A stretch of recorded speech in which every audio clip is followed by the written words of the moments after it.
To find what has been lost. What are you willing to do? What are you willing to sacrifice?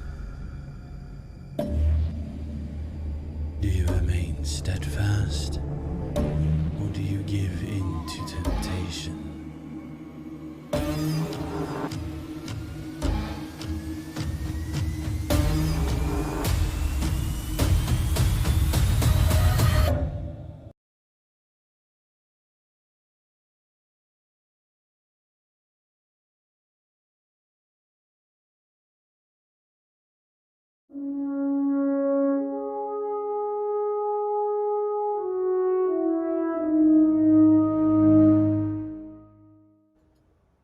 Oh, well, hello.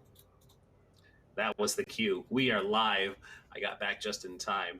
Hi, everyone. Welcome. It is time for some Cult Divinity Lost. This is our new show, Downfall. Um, I am, of course, the Dungeon Master, Rindis of Party Wipe Games. It is a great pleasure to be here. My tunnel rifting was awful, but you'll just have to deal with it this time. Uh, Before we get started, I would like to have all of our wonderful players have a chance to introduce themselves and beyond their archetypes, tell us just who you'll be playing and maybe just a small teaser of who you are. I'll set it in order. Let's go around the clock, starting with my good friend Dido first, and then we'll just go counterclockwise. Sure, start with the newbie. Hi, I'm Dido. I'm going to be playing Ashlin West, who is the girlfriend of the person we're looking for. She's a bit of a hippie and a yoga instructor.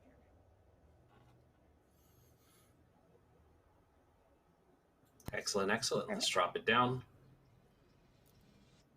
I'm Sphinx. I'll be playing Professor Delvin Cole. He playing the professor role. He's a bit calm but obsessive in a weird way. And then bringing it on around.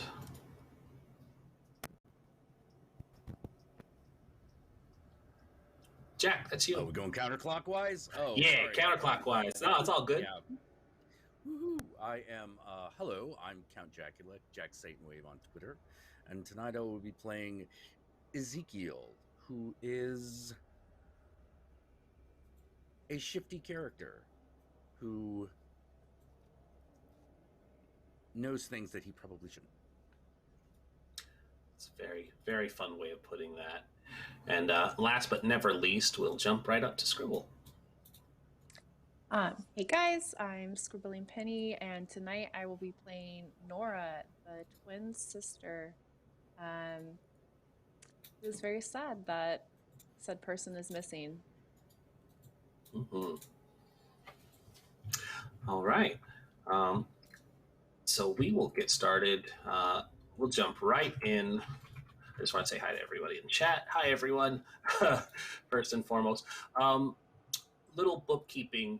Do we have anything for retweets? Oh, actually, I see it right there. 20 retweets. We cast the boons at the GM's discretion. 30 retweets in Banes. Oh, please, guys, get it to 30. I want to start putting some negative stuff on these people. 40, we hand out more boons.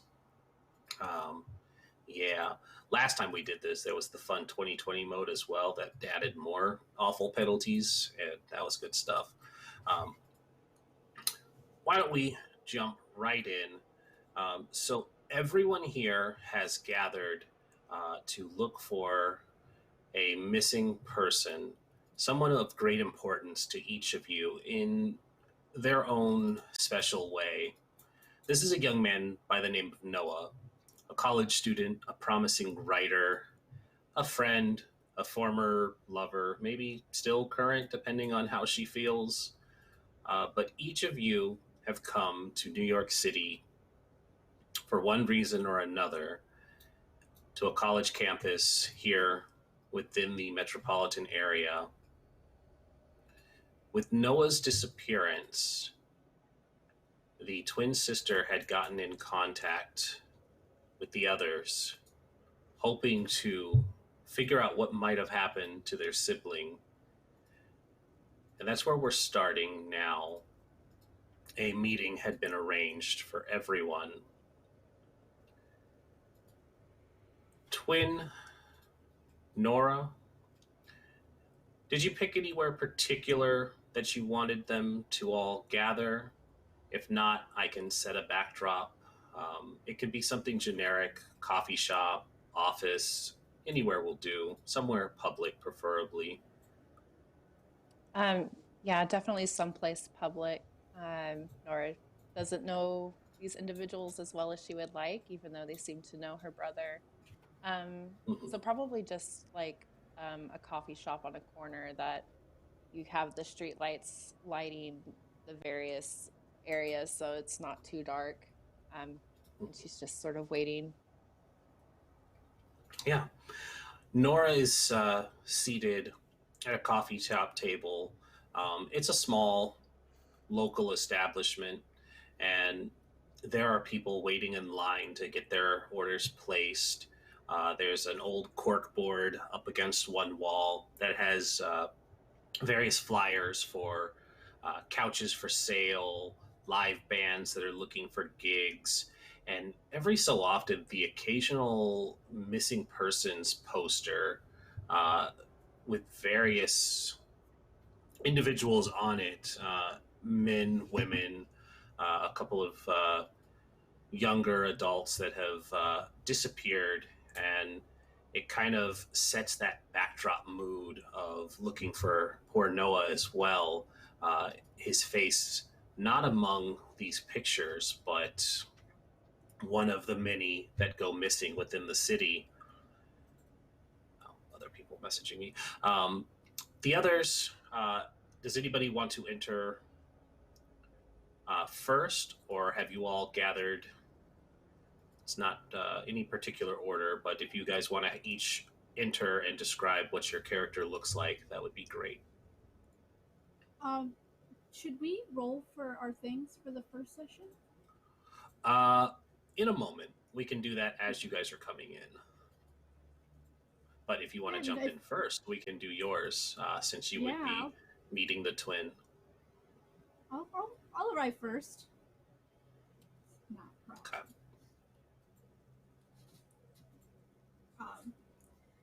Yeah, so Ashlin would come in, kind of cheery. She usually always has a smile on her face, wide brim, black hat, silver pigtails, piercing green eyes, and she'll kind of look around for what she thinks Norah might look like. She's not quite sure, but assumes that it looks pretty similar to what her brother looked like. And she'll see the board, and her smile will fade a little, and she'll get a little sad, thinking about Noah. But when she sees Norah, she'll perk up and give a wave and walk over to the table. And made the it. camera. You're safe. Oh, sorry. Go ahead. The camera would fix on Norah now, so we'll have a chance to describe what she looks like as well. Yeah, Norah, sitting down, you can't tell, but she's fairly tall, and striking sort of red hair that matches her brother and blue eyes. And very much like you could see the bags under her eyes, like she hasn't slept well.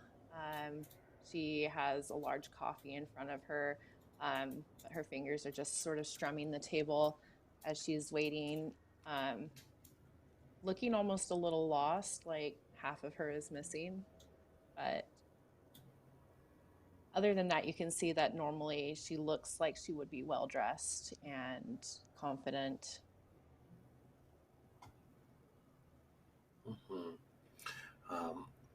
And we do have a first roll that needs to be made for the night. This one goes to Ashlin. So please go ahead and make me that roll. Um, it's a roll plus 0, and depending on what it is, we will keep it secret for now. Both you and I will know what the wonderful results of it are, but it may come up as the story progresses. Two rolls that I'll need to make. Oh, then by all means. So it's a 19 for the first one. An excellent start. And a 16 for the second. So, all good. Yeah. 2 good rolls to start the night. I will go ahead and say, for the sake of this and to further add to the mystery and paranoia for our other players, you remain under control for both instances here. Yeah, as Ashlin's walking, she kind of like plays with her scarf just a little bit and pulls her sweater a little closer, tucking it in and under. Mm-hmm. But yes, Ashlyn has offered a greeting, and the two of you exchange brief words. And then the door will open, and another individual will enter. Which of our two gentlemen wants to walk in next?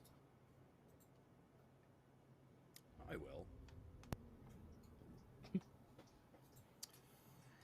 Ezekiel is a tall guy. He's wearing an Adidas jacket, a nice pair of sneakers, and a pair of sunglasses, and walks straight to the table and says, you're Norah, right? Yeah. I am Ezekiel.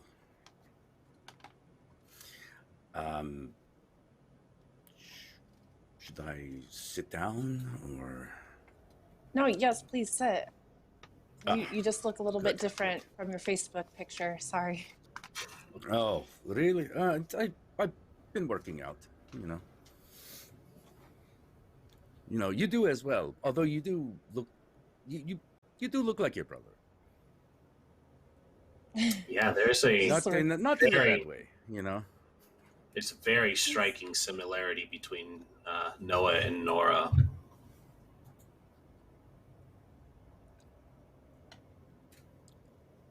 Yeah, we get that a lot. Yeah.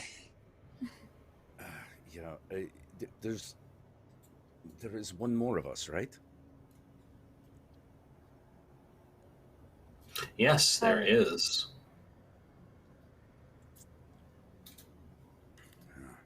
So you are I take it you are Ashlin because you do not look like a professor.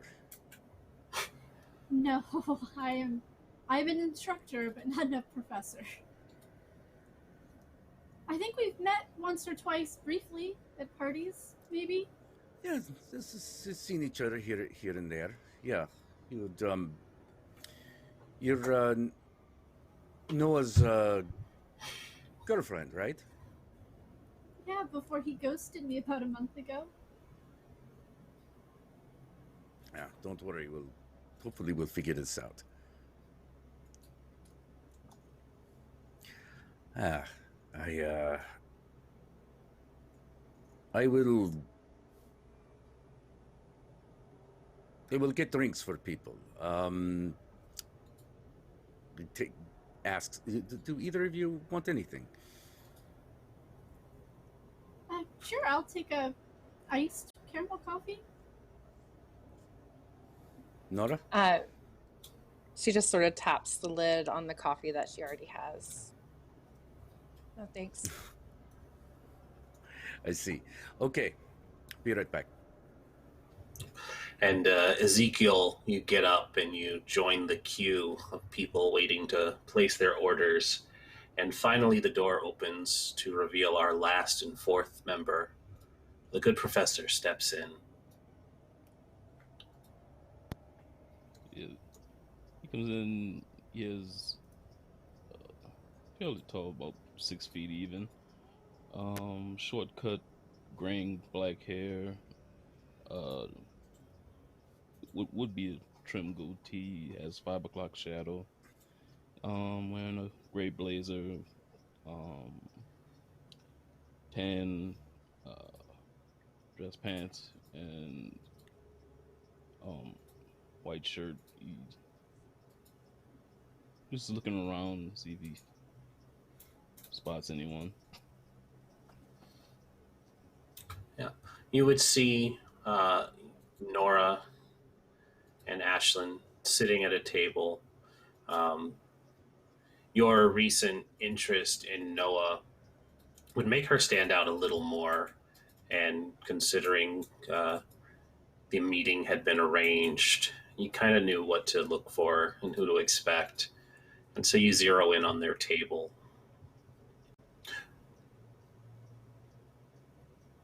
Oh, it's Nora.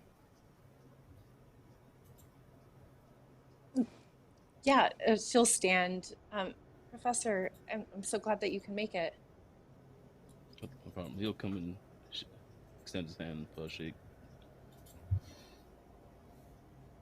Yeah, she'll shake it. It's definitely not that strong of a grip, a little bit cold.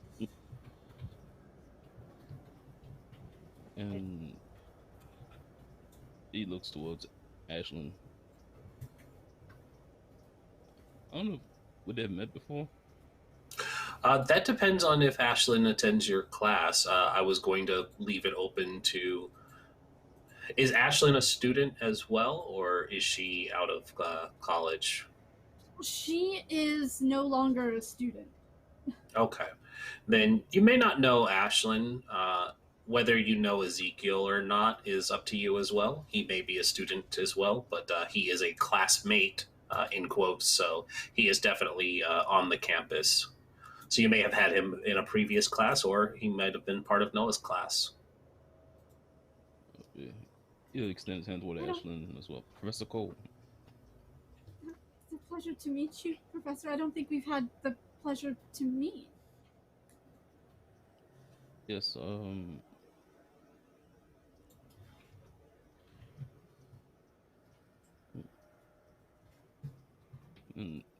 he'll take a seat like at an empty chair.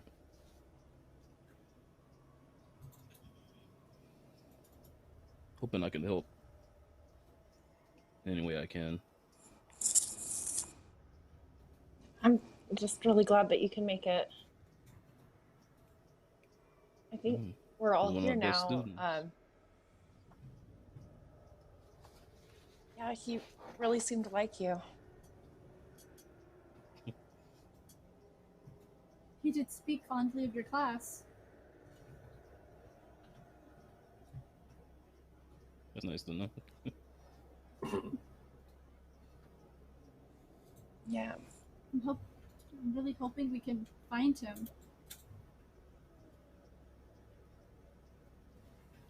Yeah, Nora's demeanor just sort of falls at the mention of like finding him and stuff. Like she's reminded of why exactly they're here. Yeah. Everybody seems to really want to find Noah since he's gone missing. Norah, especially, having known that your communication with him ended so abruptly. But everybody had come prepared with at least some information. It takes a few minutes for Ezekiel to come back with the coffee, but once that is there, you've all sat down and had a moment to get your drinks settled. And the coffee is delicious. And to fit in a shameless plug and promotion, it is run by a black LGBT owned coffee company. They said, "Oh yes, we get all the coffee straight from this local source, and it's delicious. Our grinding coffee." Cheers.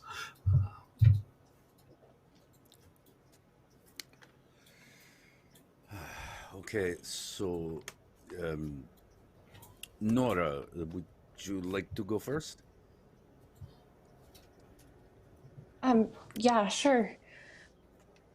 She sort of looks around before deciding whether she should stand or continue sitting, um, and decides to like stay where she's at. I mean, we all know that Noah's gone missing. This, and just from what I've been able to find, and I'm hoping you guys could help, that um, you know, Ashlin, you guys were close. You were had a relationship, I guess. Um, and she'll look over at the professor, and I know Noah was really fond of you, and you guys worked a lot. And Ezekiel, I know that. I mean, I really don't know anything about you, but I found you on Facebook and saw that you and Noah had gone to parties together. So Yeah, we partied together, yes. Quite often. Knew him very well. yeah, Professor, I recognize you from university, but I don't think I have your class. Oh yes, creative writing. Ah, I see. Yes, I've seen you around campus. I feel maybe I should should start. Last time I saw Noah, I saw him face to face. We were at a party, and I was thinking we should probably try. I've been trying to track down the host, and there's a woman named Leah, as in the princess from Star Wars, you know. And I believe she may know something. It's also possible that she will not, but it is what I have. I know in the last few days he was becoming a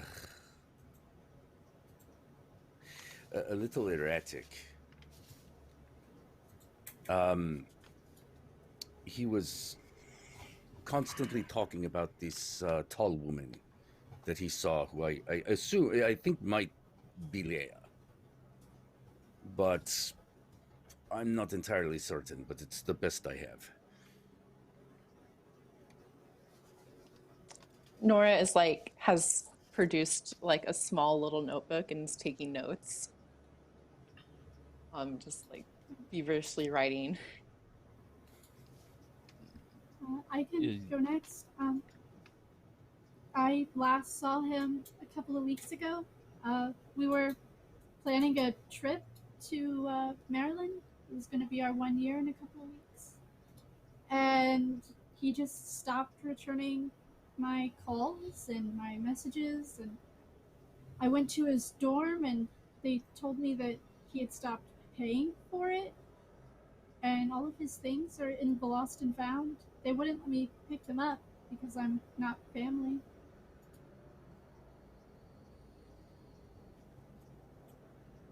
Very fortunate that you have some family here now. I don't get why they wouldn't call me. She'll like make another note.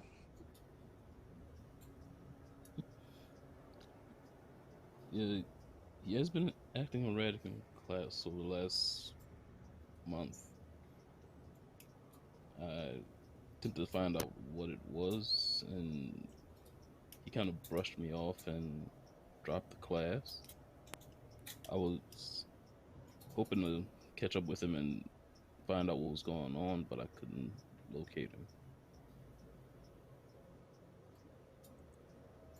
I don't mean to be presumptuous, but this what exactly was your relationship with Noah? I mean, I know you are his teacher, but it seems like there must be something else going on, if you do not mind me asking. Oh no, I was helping him with his writing. He has a lot of potential. I was hoping to put him in contact with some people that could help further his career, I guess. Help him refine his work. He's really brilliant.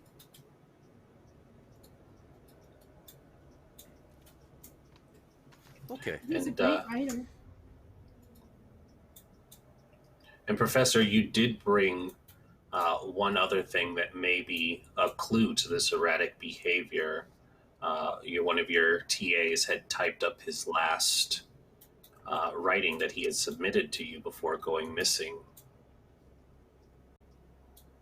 Yeah, the erratic behavior kind of affected his writing. Kind of shifted from what it usually was, and he'll pull out the writing and hand it to Norah. Not sure if it means anything, and he'll pass it to her. And Yeah, so Norah, when he slides this over to you, you see a neatly typed up document. The TA would have told you, Professor, that what he had submitted was a much more jumbled mess, and this was the best they could decipher out of it. So it's not the complete works, but this is the best they could do with what it was. Anyone in Roll20, I'm going to link it to you as well. I can read it, or Norah, since you're taking control of it, if you want to read it to yourself or out loud, just let me know. let's see here. Yeah, she sort of eagerly takes it. Her eyes are like scanning over it. Yeah, I could go ahead and read it. Okay. Just for knowledge, is it going to be quietly but out loud, or to yourself? It's much more. She's quiet, but anyone like leaning in could probably hear her. Okay. She just sort of like picks and chooses things to say a little bit louder. Her eyes just sort of darting across the page of like two dying suns staring back at me. Like a monolithic structure rising on the horizon. She will like continue on, and then like we'll pause at a moment. Suddenly I became aware of another presence. A female shape materializes before me. Exhaled from between the slits in the cracked earth, slender legs walk toward me, and as I follow their motion, the curves of her hips take a tentative form, wavering on the edge of existence. This he mentioned to me. He mentioned this is the woman. This is the woman he was always talking about. He always talked about her like this. I assume he just incorporated her into his writing. Yeah, her face sort of takes on a look of disgust as she like continues with like the knowledge that Ezekiel just shared. Everybody who's listening, I'm going to need a roll real quick. Roll plus your soul for me.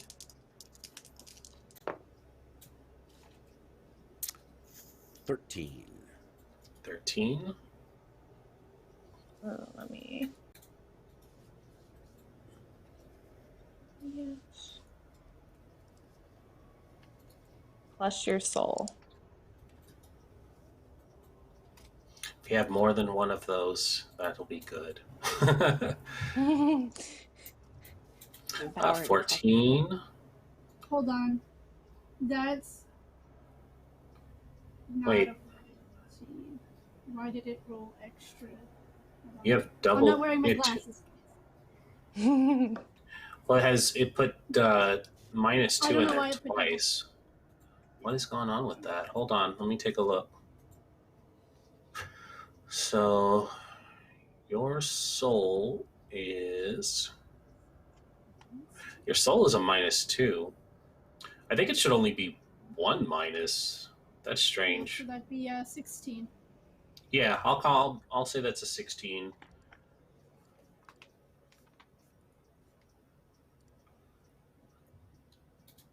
Uh-oh. Oh boy. Oh boy. Okay, so 16. So I'm just gonna work my way down here. This is gonna be for Ashlin first. Um, as Norah is reading this, you feel yourself become part of the story, seeing what Noah has seen and feeling what he felt. Fortunately, you're able to maintain a distinct sense of self, which allows you to take part in the scene without losing yourself in the moment. Despite the experience being extremely vivid, you emerge with a clear recollection.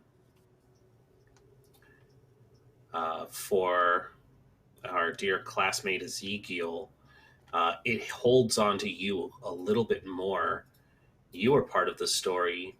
Deep down, you know the experience belongs to Noah, but the boundary between the two of you becomes blurry and beyond your control.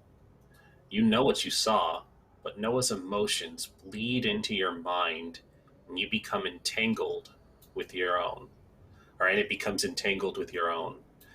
So you'll have a -1 stability going forward. And then for our dear professor, and more appropriately, Noah's dear twin, the visions are too ephemeral for you to grasp, yet you can't help but feel exposed. What you did not see may have seen you. It feels like you had a much more intimate grasp of the details, and you can't shake the feeling that something might be aware. And the two of you have a -2 stability going forward.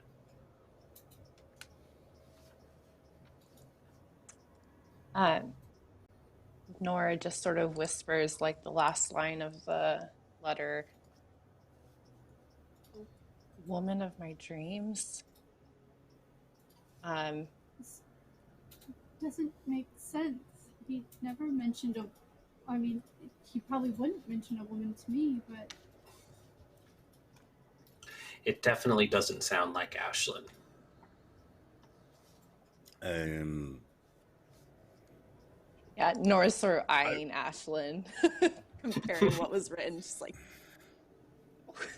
Yeah. Ashlyn has a very distinct look about her, and while she's a very lovely and attractive woman, this is not her description. no. Ashlyn, don't worry too much, okay? Like, right now, fantasy. You know, not real. As far as we know. it felt real in the moment while Nora was reading it. Noah's a good writer. Yeah. Is, I hope. Is.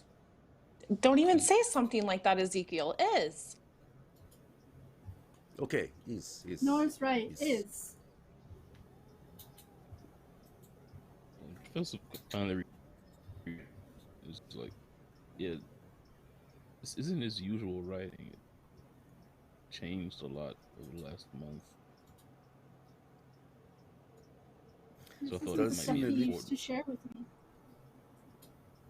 You know, maybe he was trying cut-up style or something, you know. William S. Burroughs, something like that. Did he submit anything else like this?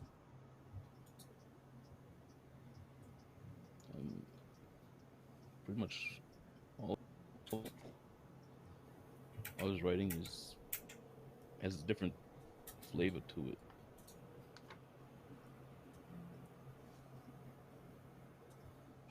Yeah, Professor, this is the first piece you've ever seen like this.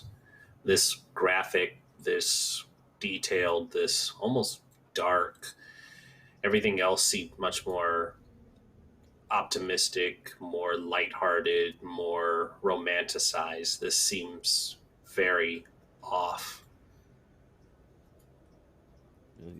He'll try to regain himself a bit. Yeah. Just might be experimenting with different types of writing. That's why I want to talk to him, but seem to distance himself. All the writings I ever read had the same kind of undertone.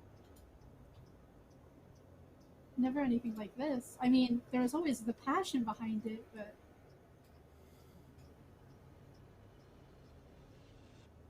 Is that all there is to the writing, or is there more?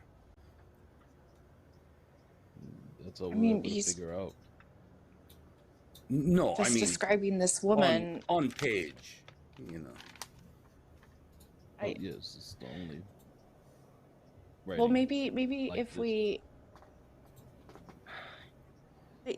Ashlin, you said that they had some of his belongings. Maybe we could find something more. There might be more of his writing, maybe more to this description. Or Ezekiel, do you have any idea like where this woman could be? I mean, Oh yeah, I know the house. Yes. You know, I was thinking going there, but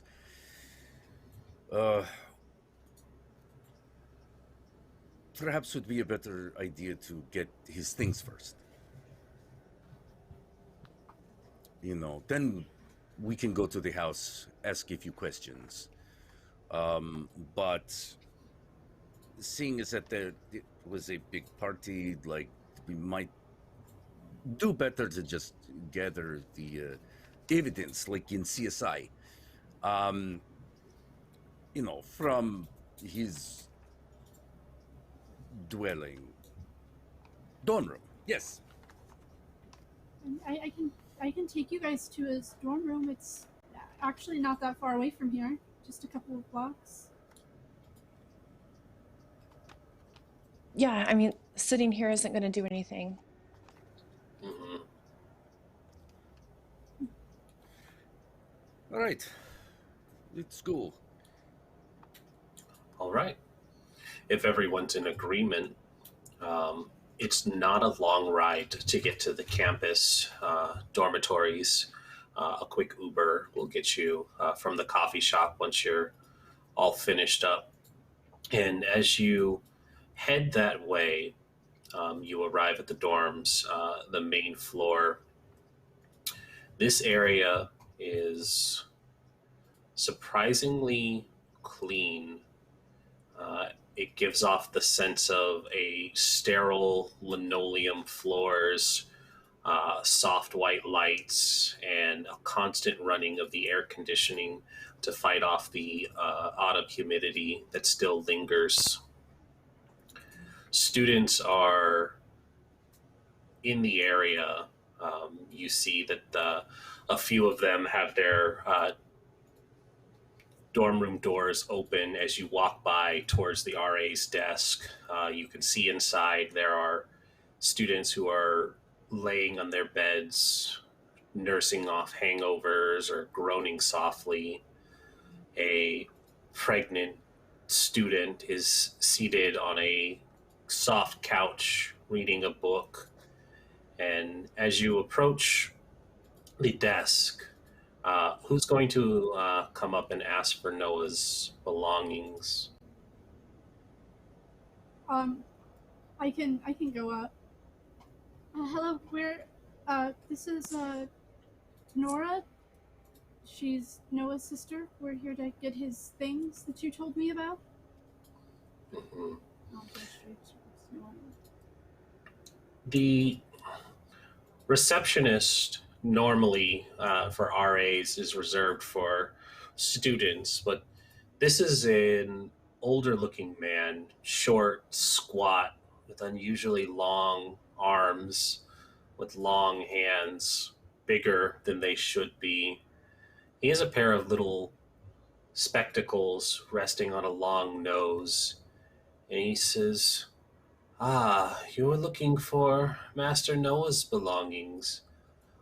I believe we spoke on the phone, but I can only hand over personal effects to family." Yeah, okay, I'm his Igor. His sister. family. A sister? My, I didn't know there was a sister. May I Are have you some new? No, I've been here quite a while. Do you have identification? What? Why would I? She'll like reach into her purse and like pull out her ID, like clearly very confused and frustrated. And he does the thing where he holds up the ID against your face and looks back again, adjusts his glasses, and with a It's been a slow couple years. slide, everything seems in order, Miss Norah. Thank you. If you'll give me a moment, I'll bring that right out. And you see the squat little man shamble into a back room on the opposite side of the desk from where you are. And he's gone for just a moment. I've never lived in a dorm before, but do RAs call you master? Did I hear that Not right? generally. Have I ever seen this guy before since I've been around campus? No.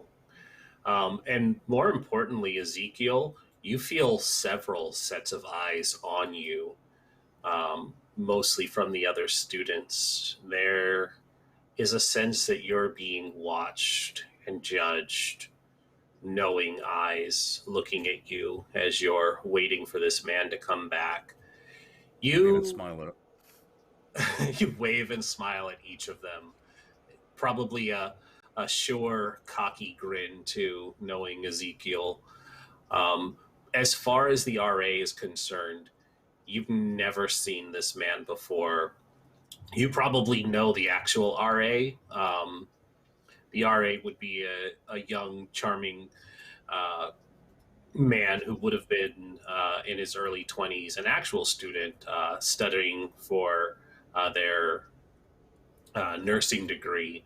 This is not them, but they seem to have keys. They have a badge that marks them as an RA. So if it's a ruse, it's a very elaborate one.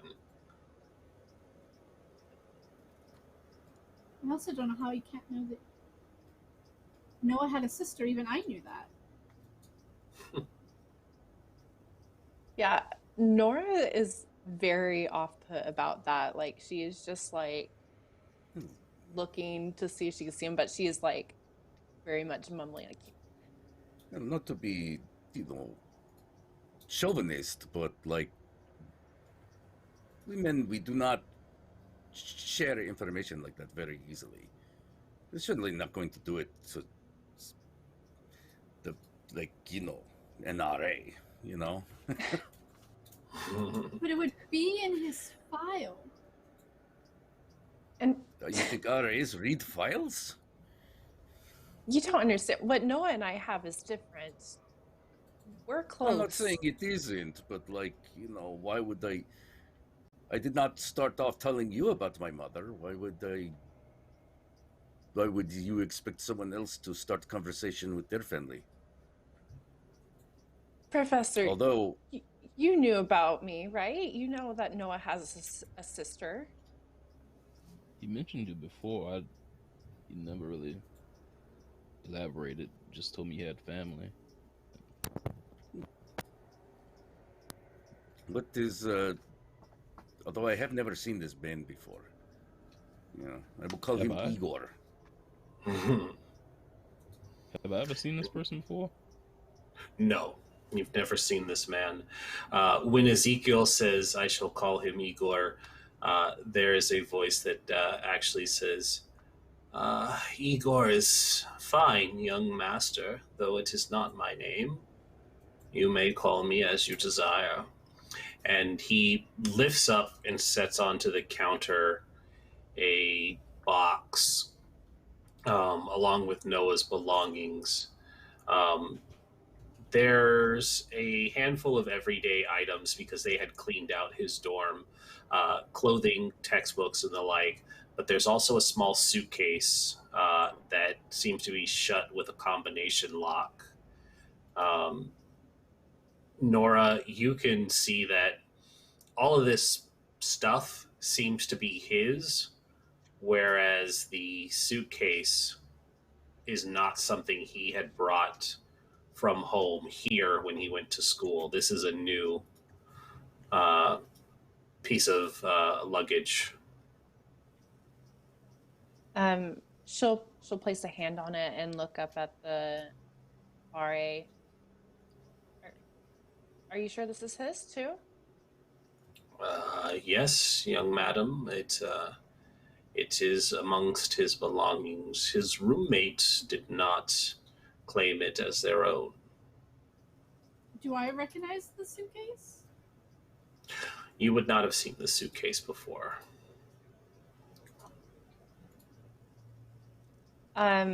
Norah will gather up the items if she's able to carry them all. Most of it's help her. been, besides the suitcase, most of it has been collected into 2 sets of boxes. Mostly one box for his books and miscellaneous stuff, and then another for all his clothes.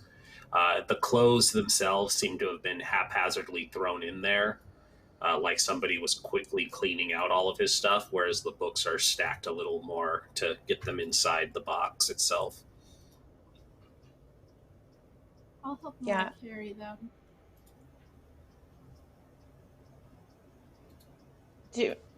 Is there some place, Professor, might we use your office to look through this stuff? Yes, no problem. This way, and he'll lead them to his office. Yeah, your office is just a short walk to get there. It's not that far at all. When you get there, the suitcase is, like I said, locked. There's a combination lock on it, and does not open without its removal.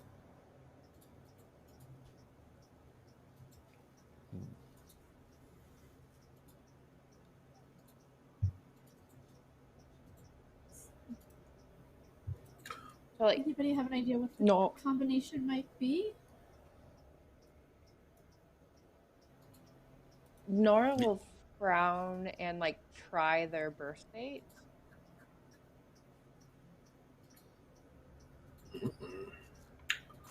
All right. Give me one moment because our subs did unlock a story element. So I am just going to look and see what I can throw in to make this fun for us. And then I will touch on the birthday password. Password. It's 1, 2, 3, 4, 5. As far as the story element goes, is that can I just do whatever I want with it? Do I have a prompt that I can use? You can do whatever you want. I can do whatever I like. Excellent. That's dangerous. Okay. I'm gonna put that in my back pocket for now, but now that I know that it's there,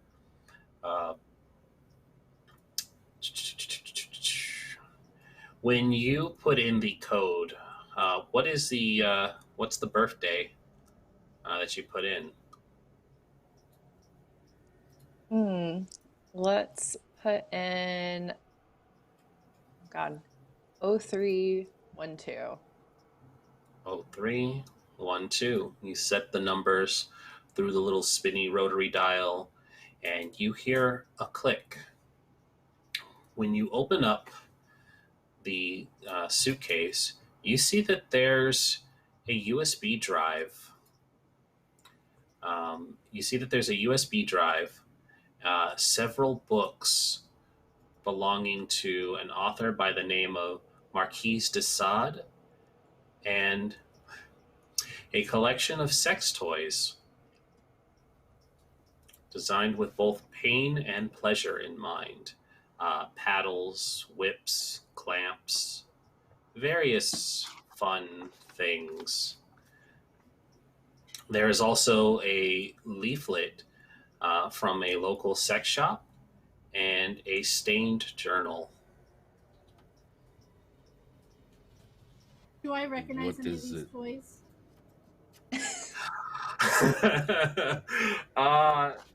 Ashlyn, you probably recognize maybe one or two. Some of the more tame items within the collection, but then they ramp up in intensity quite a bit. Uh, very far outside of what you had experienced with him, and I do believe that that's going to provoke another roll Yeah. from you.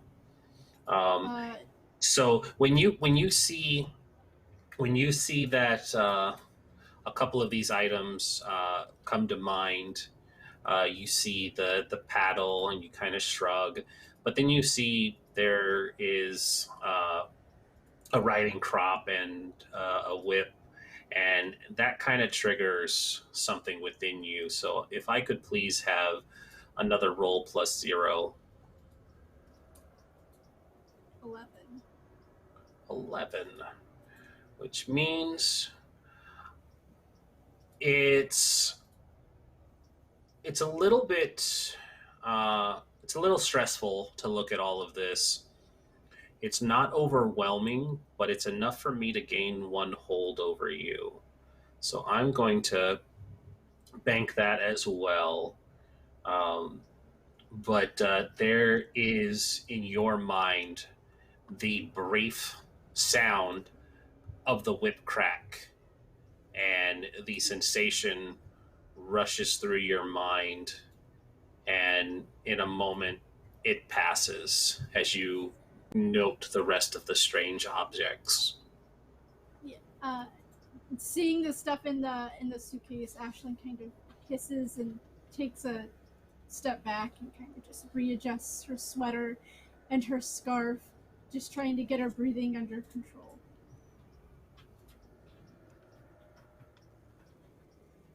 Are these yours and Noah's? I haven't seen most of this stuff before, nothing specifically that's in here, but he's tried to introduce some of it. I will also make a note that we have hit our first retweet goal, so everyone does have a boon. Ooh, what does that do? In this one, I believe it will allow you all to have a reroll or roll at advantage. There's no real roll at advantage for this one, so I think your guys' boons will just be a reroll, and then I will say that if I get the Banes, I will probably just impose a penalty on your roll just to make things spicy.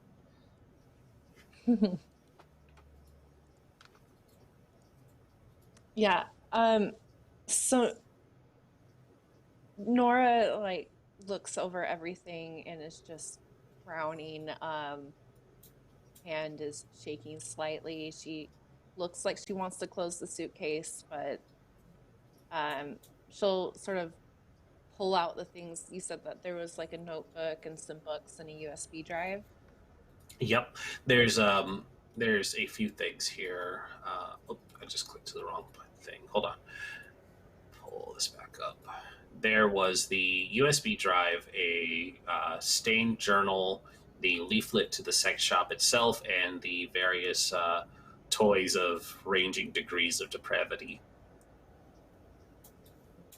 Yeah, so ignoring all of the said toys, she will pull out everything else and then just sort of slam the suitcase shut and just like pull out some hand sanitizer from her bag and just like rub her hands together. Mm-hmm.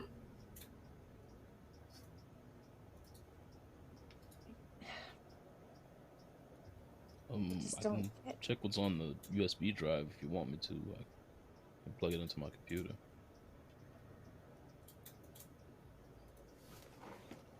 Yeah, Yeah.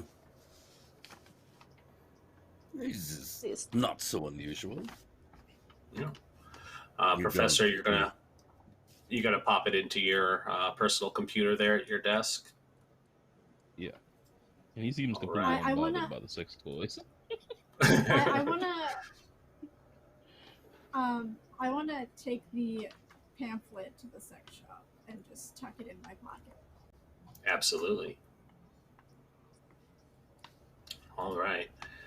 So, dear Professor, when you incriminate your computer by opening these files, no, I'm kidding. What you end up seeing when you plug in this USB drive, it opens up to a file that is labeled definitely not porn. And clicking it, it opens up to reveal a number of explicit photographs of Noah in various degrading poses, and it looks like he was going to start an OnlyFans, to put it lightly. Norah, you would see that there might have been a couple of your outfits that had gone missing prior to this, that he is utilized into these this photography shoot. There has been a healthy application of a few of the toys, and it's very strange for you and Ashlin to see this, because this is not Noah. This is not All right. normal. This Yeah, is like, you sure you certainly two want to concerning. see this? This is very private.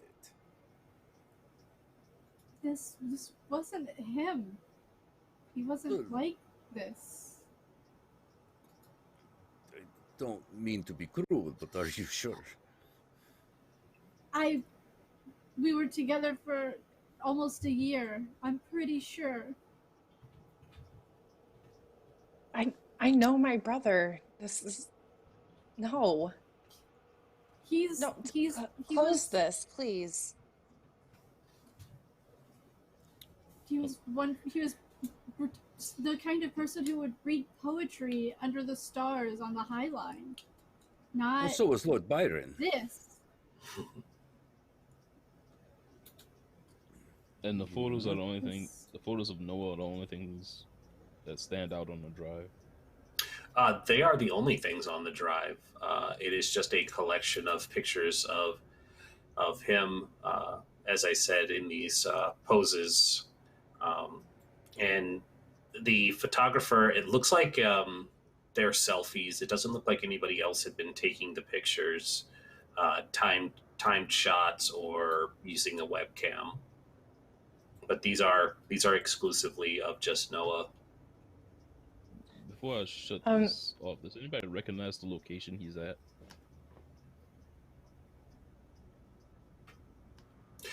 It yeah, would look. It would look like his dorm room.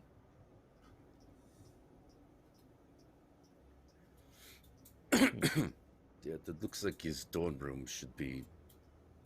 All right. Okay, so he is exploring feminine side.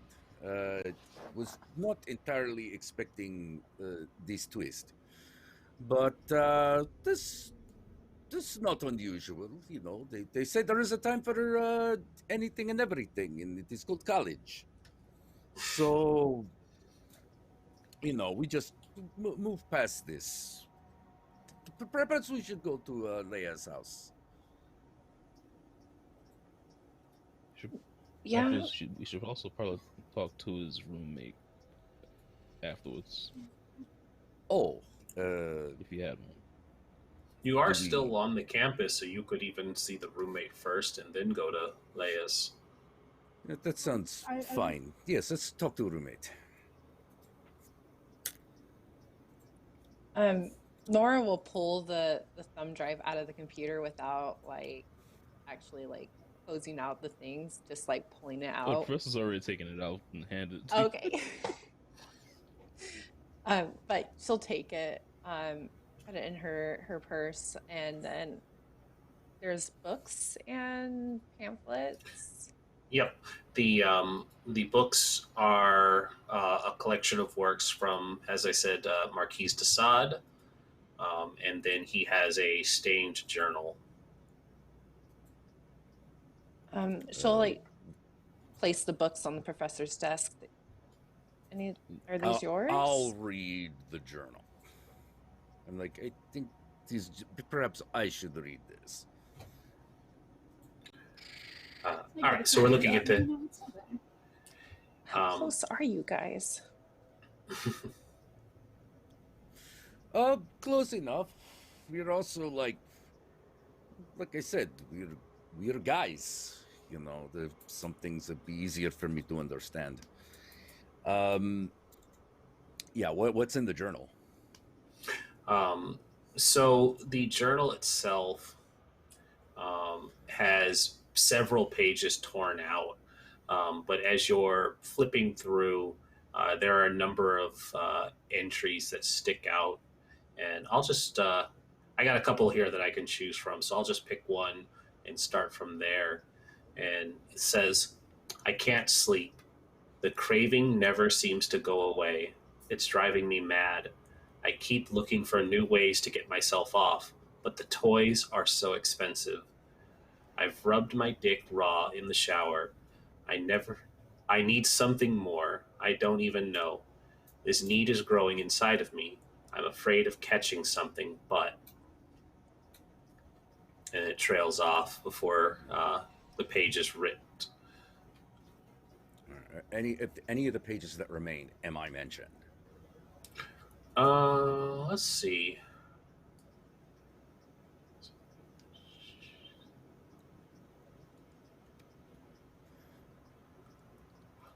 There are a couple of long entries here, so I'm just making sure you're not mentioned. It does not appear that you're mentioned. No. Okay. You do see that there is another mention of this woman.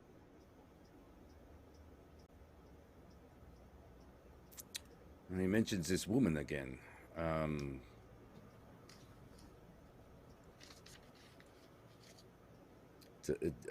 Anything unusual? Does the entry add anything, or is it just simply he just talks about her again? It's more very descriptive. Another very descriptive entry. And specifically, Ezekiel, as you're reading it, you're getting that same sensation from when Norah had read that transcript out loud. It seems like you're feeling and experiencing everything that he's pouring into this writing again. As he describes pleasure and pain, it doesn't quite feel the same, but you can kind of have that sensation that you were almost experiencing it yourself. What part of her does he focus on?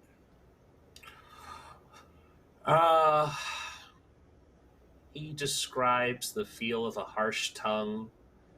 He talks about the sharpness of her nails, the feel of her teeth.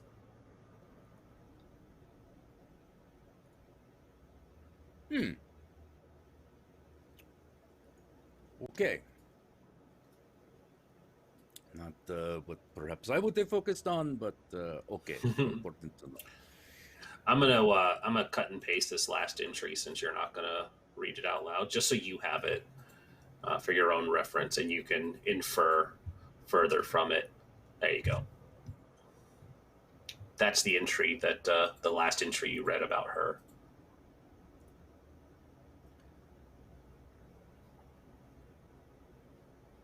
Is it more or less the same as what was on the drive?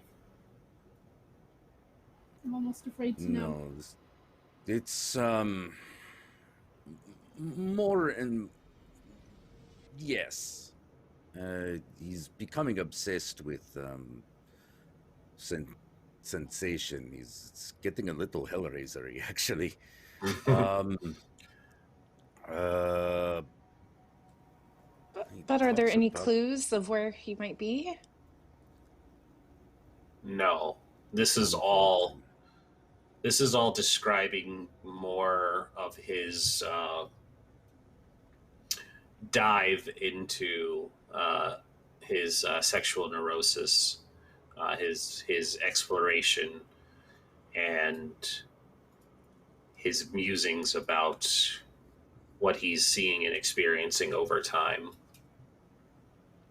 Very detailed. I think we should probably explore the fetish shop first, actually. No, we need to go see this woman. Definitely. Well, yes, I suppose we could do that first, yes. I mean, this woman might have answers we need.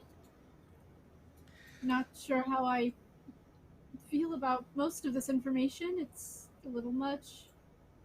Mm-hmm. Norah, does it make you feel any certain way? Maybe a little jealous? All these descriptions of things that are happening? She's trying to hide that. Like, she's definitely like her lips kind of settle into a line, and she is trying to seem like she's not frustrated and irritated. Mm-hmm. But kind of fidgeting and like, yeah, her eyes were definitely like glancing at the photos probably longer than they should have, and she is just growing more agitated as more information is revealed. Would you like to make a roll for me? Yeah. Go ahead and give me a roll +0, and we'll see how this shifts your mood a little bit. Let's see here. Is that just 2d10? Yep, 2d10 +0. Now, Ezekiel didn't read any of that out loud. None of the. No, he He made a point of snatching up the book and checking a few things before divulging the information to you. So that's a 9. If I could have a keep it together roll as well, then please. Yes. Let's see here. Let's try and keep it together.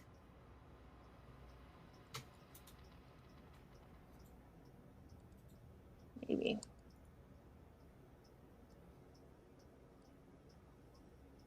Okay. Okay, great. So the definitely doesn't go violent, but the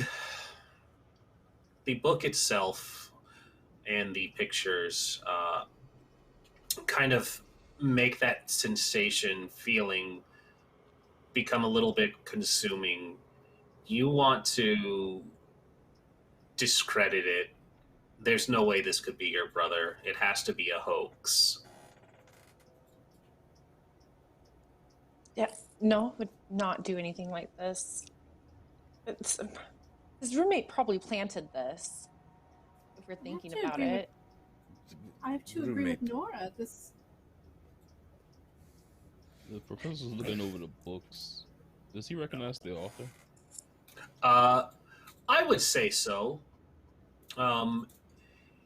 I would say that the professor, being a literature teacher for one thing, and being a very well-educated man, you wouldn't recognize this. Marquis de Sade is a famous / infamous writer. Specifically, he was a French nobleman, revolutionary politician, philosopher, and writer, famous for his libertine sexuality. he had a number of novels, short stories, plays, dialogues, and political tracts.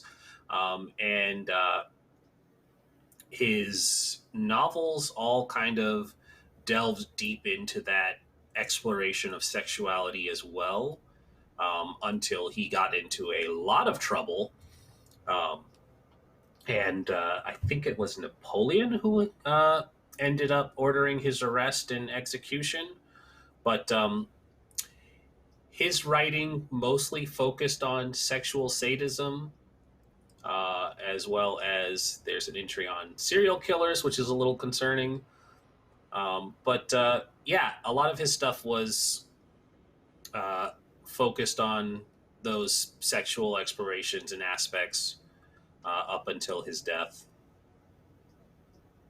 It is also for him that we call it sadism. Mm-hmm. Learning things. Yeah, I actually didn't know that until today. Yeah. The sadism is named for the Marquis de Sade. Yeah, Professor, that is So no. that is a note that you, if Ezekiel doesn't chime that in, that would be the learned lesson that the professor invokes to everyone. Is like, sadism is because of Marquis de Sade. The more you know. I think he's kind of, the professor's kind of lost in his thoughts right now. Like, he's still thumbing through the books that he has to see if there's any similarities in the writing between Marquis de Sade and Noah, as far as descriptors or ways they describe things. Yeah, they're trying to see if there's a roll I could make you do. Give me an investigate roll. Roll plus reason.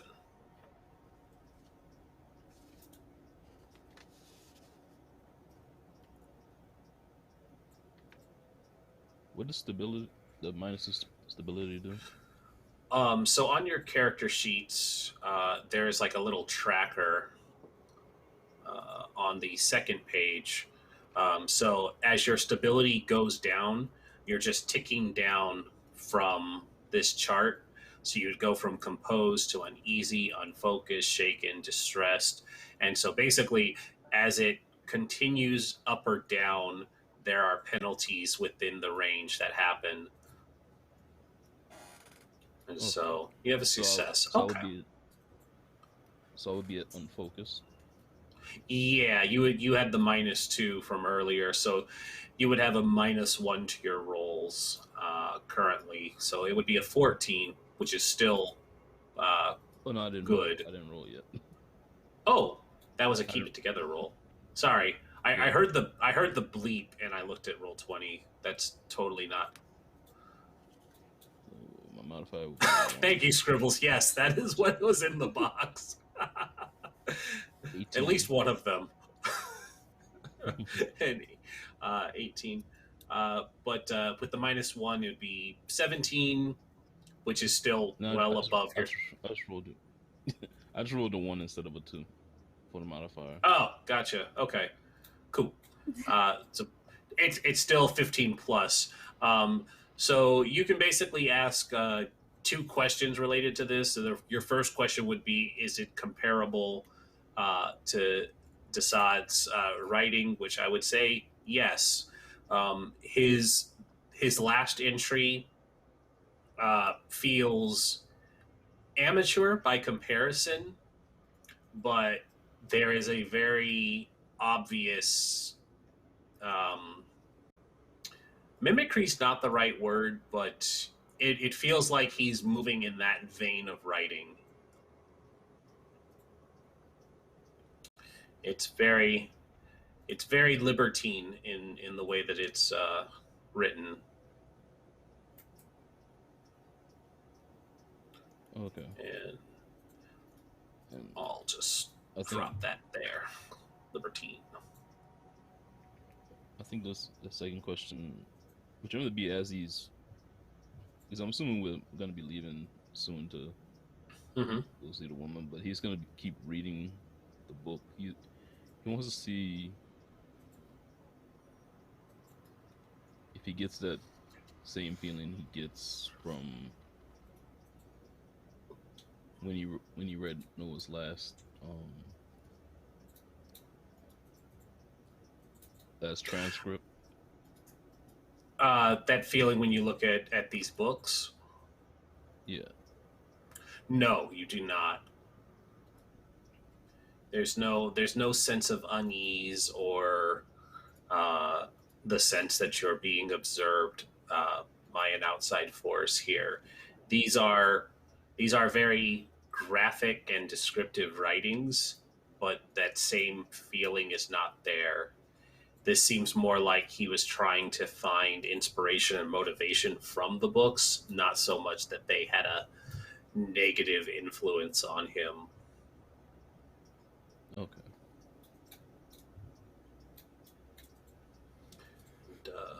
Let's see. I'm just double checking your sheet to see if there's any other fun stuff I can give you. Nope, that's it. Oh, actually,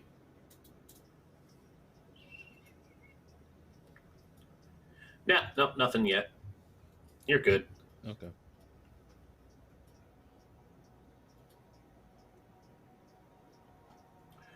So the plan was to head to Leah's or the roommates next. A roommate, I believe. All right. Yes. So once again, you guys head out. You return to the dormitories, and you see that the squat RA is still there behind the desk. He looks at each of you and kind of waves a large hand, friendly, in your direction as you pass by. And as you are making your way up the staircase and moving down this hallway, the smell of disinfectant and the harsh lights of this strangely sterile looking hallway is a little oppressive now. All of the doors to the dormitories are open. The students are moving about in a very lethargic kind of way. Many of them look sickly and kind of wasting away in their movements, and they regard all of you with apathy until they look at Ezekiel. In Ezekiel, you see them kind of fixated on you as you all walk by. None of them move to say or get in your way, but they linger their gaze on Ezekiel. Is this how they looked when we came in to get his stuff? Not so much. It looks like they've kind of deteriorated a little bit more.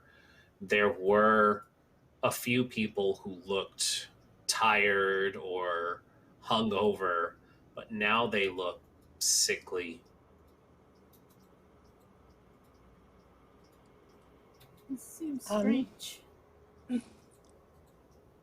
Nora doesn't even seem to notice. Like, she is set on getting to Noah's dorm room.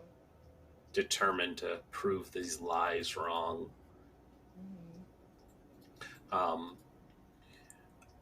Ezekiel or Ashlin could easily guide you guys to Noah's dorm room. And this door, like the others, is wide open, letting in that disinfected, heavy cleaning smell into the room. But as you enter, you see that the dormitory is set up like many dorms in a college setting. There's 2 beds, 2 desks facing opposite walls, and one side of the room is completely vacant now. The bed and mattresses are stripped of their linens. The desk is empty. There's signs of this is where Noah's room would have been, but they had recently cleaned it out. The other side has movie posters, a dresser for clothing, some paraphernalia, a TV, a desk, and there is a young man seated at the desk in front of his computer, and it looks like he's working on some homework when the four of you enter. Would Norah know his name? You would. You would have gotten the information that his roommate was named Jack.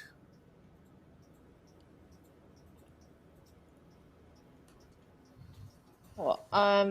Yeah, Norah will just, once Ashlin and Ezekiel show her like where the room is, just like go over to Zach and just like slam his laptop closed. When you slam it closed, and he looks startled and slides back, and I'm gonna go ahead and executive change it to Zach now because I like that better. Zach. That's what I heard you say. It'll be less Zach. confusing. Yeah, Zach. No, it's fine. He's not given Zach. a name in this. He's not given a name in this, so it is whatever we want to make it. So you slam his laptop shut, and Zach is much shorter than everybody because everybody was described as being fairly tall. He's probably only like 5'6", 5'8", a little more on the rounder size, dark hair, dark eyes, and when you slam it shut, he slides back in the chair looking a little startled, and he's like, "Oh, what the hell? What is your problem?" Hey, Zach, it is us. How you doing? Do you get some sort of sick kick by doing stuff like this? First he looks at Ezekiel and he's like, narrows his eyes, and then he looks to Norah and he's like, "What the fuck are you talking about?" I know that you The planted USB stuff in drive. my brother's room. Okay. What? What do While you... this is Go ahead. while this is going on, I'm going to use enhance awareness on the room. Ooh, by all means. Zach looks shocked and he says, "What the hell are you talking about? Your brother was a freak." No, he Enhanced wasn't. awareness. All right. What was your result, sir? My result was 9. Oh, fun! I love when this one happens. A 0, yeah. Yeah. Just to make sure, Uh-oh. is a 0 or a 10? Oh, Because that's on really on important 2D right on, now. on a 2D on a D10, the 0 is a 10. Oh, it is. In Yeah. that case, Yeah, I got well- a 7. I got an 18. I got a 19. Okay. That's much better. Yeah. Okay. Yeah, because it would be 1 to 10. It would be 1 to 10. It's not a percentile dice, so it wouldn't be. Yeah. What Well, could actually, have it been would 0 still to be- 9? Yeah. No, so it's a 19. That's very different. That's not as bad. Yes. Bad things would have happened if it was a 9. You discern clear details regarding the location. Cool. There's nothing strange about the dorm now. However, what's this? Okay, cool. I'll let you know if anything strange comes up, but right now you are actively observing. Zach has openly declared that Noah was a freak, and he had no idea what Norah is talking about, and he just says, yes, as a matter of fact, he was, and only recently had this started happening. I don't know what the hell happened to him since the two of you broke up, but he had been acting very strange. We didn't break up, he just disappeared. No, the two of you broke up because he was bringing tons of girls back here and leaving at all hours of the night to go see other people. No offense, but Excuse me? he didn't seem like the type that would be cheating. Well, apparently he was. Wait, Zach, right? Yeah. Name is Zach, right? I remember. Wait, did he ever say? Did he say he broke up, or did you just assume? I just had to assume, considering what I was seeing. It wasn't my Okay, place so- to ask him. Okay, so you were already talking about things you don't know about. So let's just stick to things that we do know about, because it's going to be confusing enough already. All right.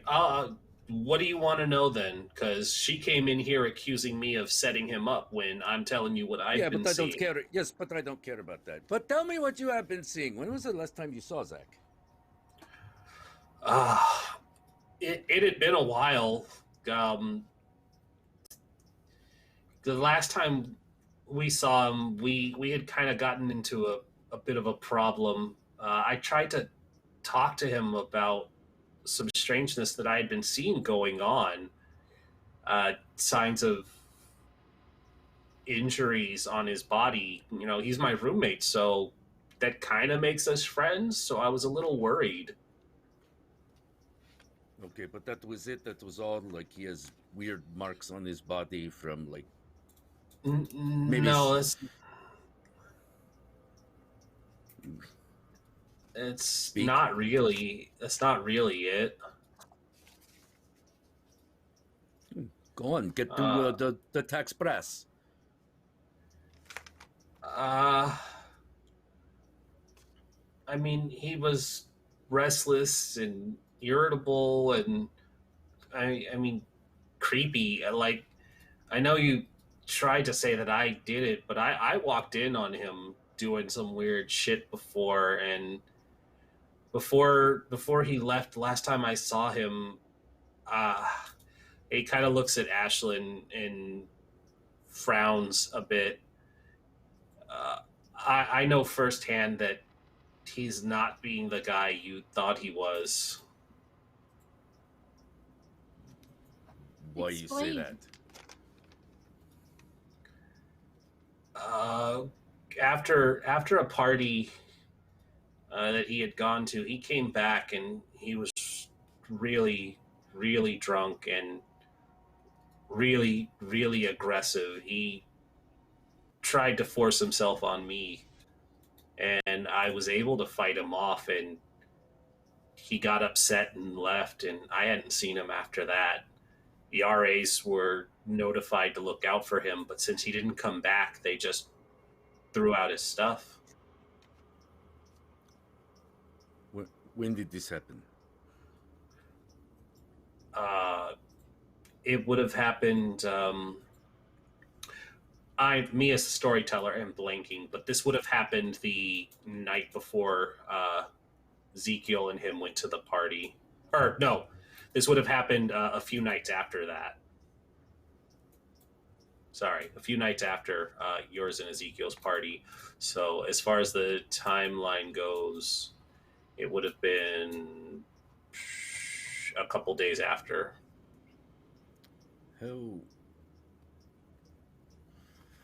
How long was he bringing other girls here? Oh, okay. To clarify the information, Noah and Ezekiel, you guys went to the party about 8 weeks ago, so almost 2 months ago. He would have tried doing this about 2 or 3 weeks after that had happened. He'd been bringing girls a month or two. They only just recently moved out his stuff a couple weeks back. Ashlyn is starting to clench her fists at this point.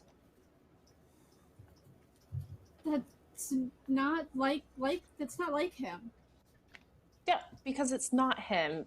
Zach's making up shit right now because he's pissed off that my brother's better than him. Sorry, no, that's not. It's not what's happening.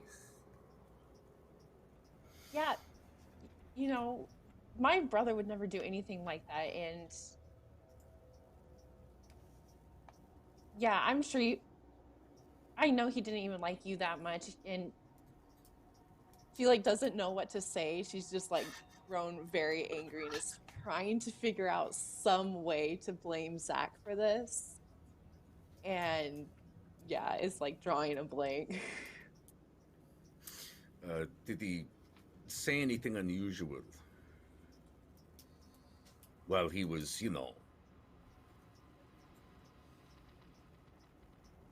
Well, he was what? trying to have his way with you? I wasn't really focused. Supposedly. Yeah. Hold on. I wasn't really paying attention to what he was trying to say. I was trying to keep him from doing what he was going to do. It wasn't on the top priorities of what I was paying attention to. Anything else strange that he would do? Like if he brings girls back here, and you know all about it, right? Yeah, there's really no so privacy why are you here. in the room at the time? So what are you doing during this time? Oh, no, I didn't stay. That's weird. But I would see him doing all kinds of stuff. He would be drawing furiously at the desk. Most nights he didn't come back here. Sometimes he would bring them back and I would leave. And he would be in here for hours. So I'd have to sleep down in the common area couch. It's not comfortable at all. Or, if he was gone from the dorm, he'd be gone most of the night. He would only come back in the morning looking tired and more disheveled. I mentioned the self-harm and stuff, right? It looked like he was hurting himself a lot.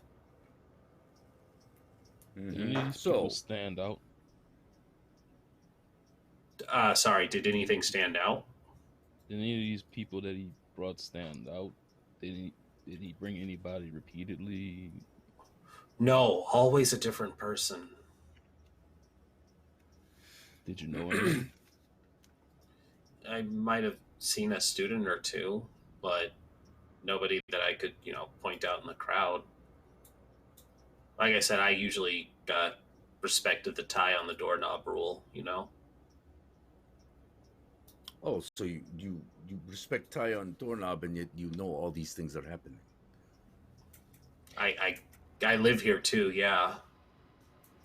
Okay, so typical night, you're here, you were on computer, like a good student. He comes in, one or two girls, and then what guys. do you do? I take my laptop and leave. No discussion, no argument, no nothing. Not while he's trying to, it's bro code, right? Okay, but I am thinking maybe there is reason he thought he could have his way.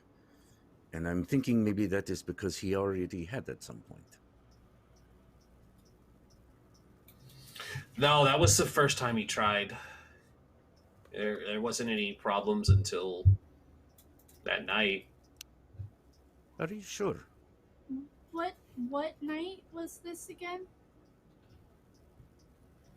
The one where he tried to force himself on me. That was probably like a couple weeks before he disappeared completely. Or no, it would have been right before he disappeared. Sorry, getting my timeline mixed up. That would have been about 2 weeks ago. Out of character for the timeline. 2 weeks ago is also when he dropped from the professor's class. And that was 2 weeks after I had seen him last. Mm-hmm. Does this guy look like he could fight off Noah? No. No, No, yeah. no. No. It doesn't look like he could fight off Noah. So, you could maybe make a roll to try and dig a little deeper. Ooh, what would that be? You can roll me a read person. Roll plus intuition. Ooh, That is good at absolutely that is absolutely the one to look at. 16. You may ask 2 questions. The general questions that they have on here is: are they lying? How do they feel right now? What are they about to do? What do they wish that you would do, or how can you get them to blank? You can ask any of those, or make your own. And I get 2 of them? Yep, you get 2 questions to ask. All right. Question 1, is he lying about anything? No, he is not lying. He seems very distraught about the fact that Noah tried to rape him, and he also seems very upset that he's being accused of lying about it.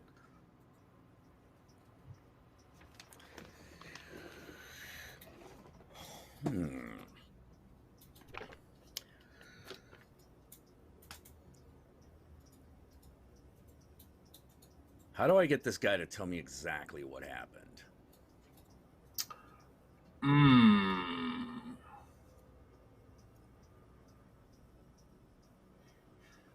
I have an idea. He seems to be clamming up a lot more because of how aggressive Norah is being towards him about the truth. Maybe if Norah wasn't in the room, he might be able to tell you some more. Norah, this is very upsetting. When perhaps you should go into the hall for a moment. No, this guy is lying, saying things about my brother because he's jealous. I'm not saying he's not. I am saying there are things that another student will say to someone else, but not necessarily family. You're going to let Ashlin and the professor stay in here? Hmm? I don't even know why I called you guys. And she'll storm out. You call us so we can do these kind of things. All right. I'm gonna follow Norah out because I don't think Ashlyn really wants to hear what Zach has to say at this point. All right, and so the two of you step out into the hall, leaving Ezekiel and the professor to have some guy talk with the roommate. Just us men now. You know, bro code and everything. So tell me what really happened. Yeah, it's like I told you, man. When he came in, I asked him about what was going on. He was looking really fucked up lately. Bruises, cuts. It looked like he might have been really sick or something. But I kind of asked him about it because he had been having sex with a lot of people, so he might have caught something. And bringing that up made him really upset. And he said he was going to let it all out on me instead, and show me what really was wrong. And that was when he got really aggressive, and he kind of looked to the side, and I fought him off, but if I hadn't gotten a lucky swing in, I probably wouldn't have been able to. He probably realized it was more trouble than it was worth.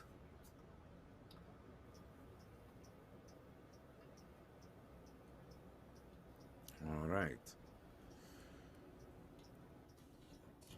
Okay. Thank you. I know that they may not, outside may not believe you, but I do. All right. thanks. I haven't really told anybody else about it. It's not something that's easy to talk about, you know?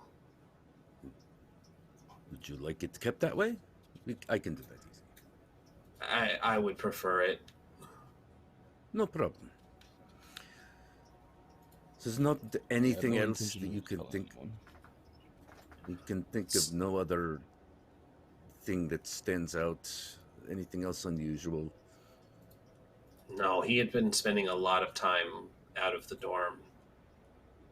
But No idea it was where? like no. But like I said, it was like a light switch, man. He just kind of changed overnight a couple weeks back. He went to a party and then he came back a completely different person. Okay. Thank you, Zik. And yeah, Professor, you were trying to say something. Yeah, one last question. How long has the old guy been the RA here? I don't recognize him. Oh man, he must have been here for a couple weeks, I guess. About 6 weeks, a little over a month. Yeah, he'd been around. Yeah. He'd come by the room once or twice. His name, because I actually do have this written down somewhere. Hold on.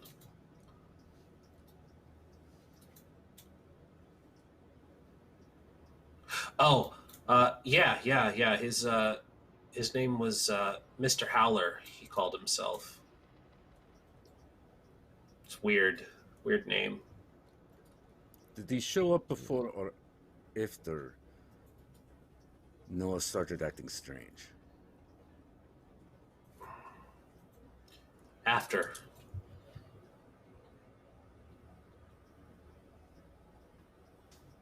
Okay.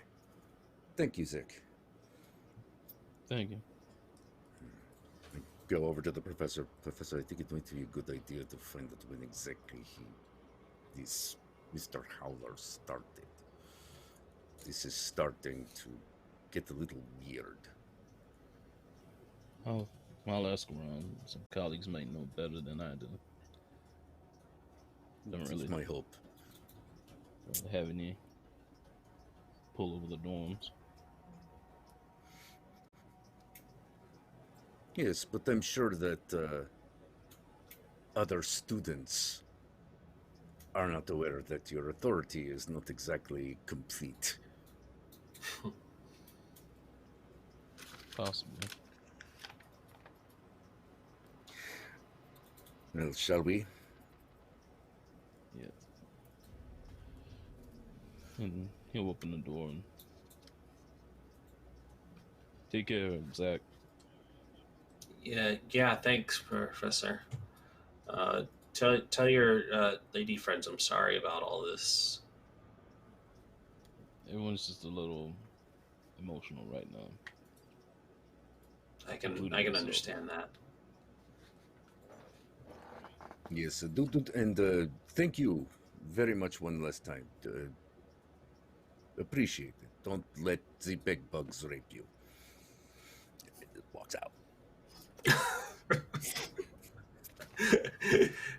and now we know why no one likes Ezekiel. I can't understand why. Ezekiel is pretty great in my book, but the students definitely hate him. And so you guys reconvene. Did you all want a moment to pass the information along to the ladies and discuss, or do we want to just jump right to Lay's apartment? I'm good with just going to the apartment. Yeah. Okay. And I mean, we can play it as you guys, pass that information along, or you could choose not to. That's we don't have to go over it again in character, but whether you tell them or not, just let me know, and then we'll jump forward. Um, so yeah, you guys head to Leia's. We have determined that Leia is female, and Leia lives in a high class apartment in a posh district, tight security building. When you guys arrive at this New York high rise apartments, you walk through one of the circular spinning doors, and you see that everything is polished and clean, perfectly waxed floors. The sound of your footsteps clack and echo as you make your way to a security desk to basically say that you're, heading up, because they don't just let any riffraff in. That's how homeless people can sneak into these expensive apartments. So once you've kind of checked in as a guest and say that you're going to go up to Lay's apartment, because Lay is somebody that Ezekiel knows as well, because you had gone to their party a couple weeks back. You've checked in.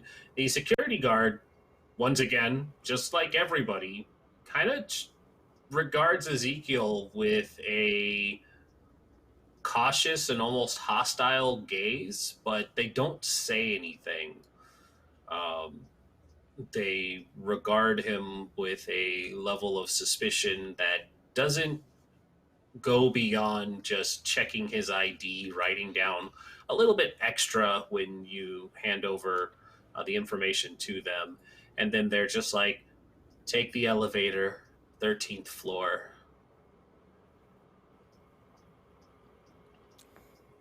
A lot of people seem to have opinions about you. No, I'm charming guy. Does this apartment building actually have a 13th floor? Yes. And yeah, you make your way over to the little hallway that has the elevators, and there is the distinct feeling of being watched as one of the security cameras trails along your footsteps. And inside the elevator, you see that it goes all the way up to the 20th floor. This building in particular does not skip over 13. And as you ride up the elevator, the sound of the music playing is soft and melodic. It's very calm and a very different appearance from what you had seen in the dormitory hallways. Um, while it is very clean and clear, I'm going to carry over Ezekiel's role from last time to kind of observe and notice things. While outwardly everything looks really nice and clean, um, the button for the 13th floor has a little bit of dirt and grime on it that sticks out.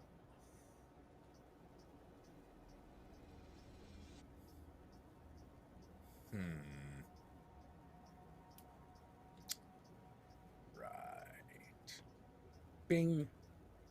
Bing, the door slides open, and you see a nice polished floor that leads to a series of apartment doors. On each side, there are doors that lead to these expensive penthouses, and you know exactly which one is Leia's. And when you get there, you knock. It takes only a minute for a woman to answer the door.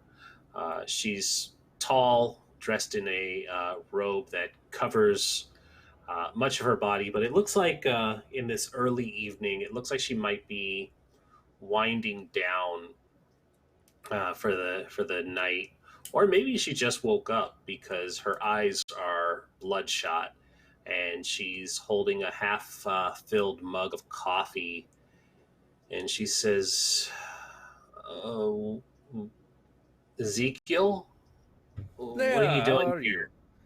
you? We need Hi. to ask you if do you remember Noah? I remember Noah, yeah. Yeah, we can't seem to find him. We were hoping you had heard something. I haven't seen him in a while. Yeah, I know that when he was here, he was, he was infatuated with this very tall woman. I was hoping you might know who she was. That girl. No. That I girl? mean, I've been looking. I've been trying really hard to find that woman. Uh, it was something about her. Noah had her attention for most of the night. I kind of lost track of them throughout the night. I got a little distracted myself. You remember how wild that party was? Oh, yes. Yeah. Um, but no, I I couldn't find anything about her. I don't even remember inviting her, honestly. Did she come with anyone? Might have, but she was just there. Is she telling me the truth? Would you like to roll? I would. Yeah, please give me another read a person roll. 11, 14. 14. You may ask one question, and since you asked, is she lying? She is not. Her response seems more like, while she's being genuine, it seems almost too. It's too genuine and too interested in finding more about this woman to be a lie. It seems like she's very interested in finding out more information herself. So she has no real reason to lie to you because she doesn't know enough about this woman and seems obsessed with finding out more herself.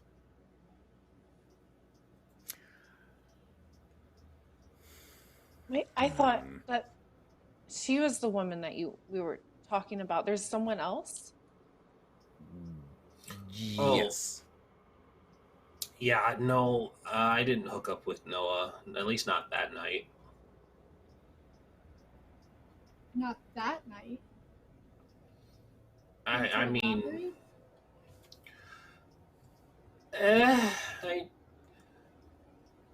Noah said he was going through a bit of a rough time, and it's a party, and people like to party. What, are you like his girlfriend or something? Actually, I am. Oh, Well, were. were?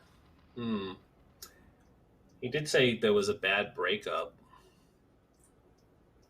So If I kind of. ignoring me is a bad breakup, then I guess so. Oh, I'm very sorry to hear.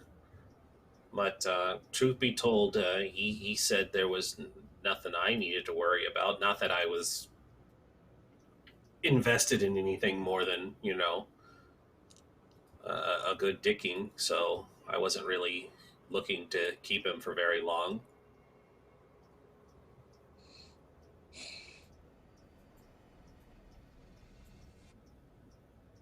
So you have no idea where Noah's at.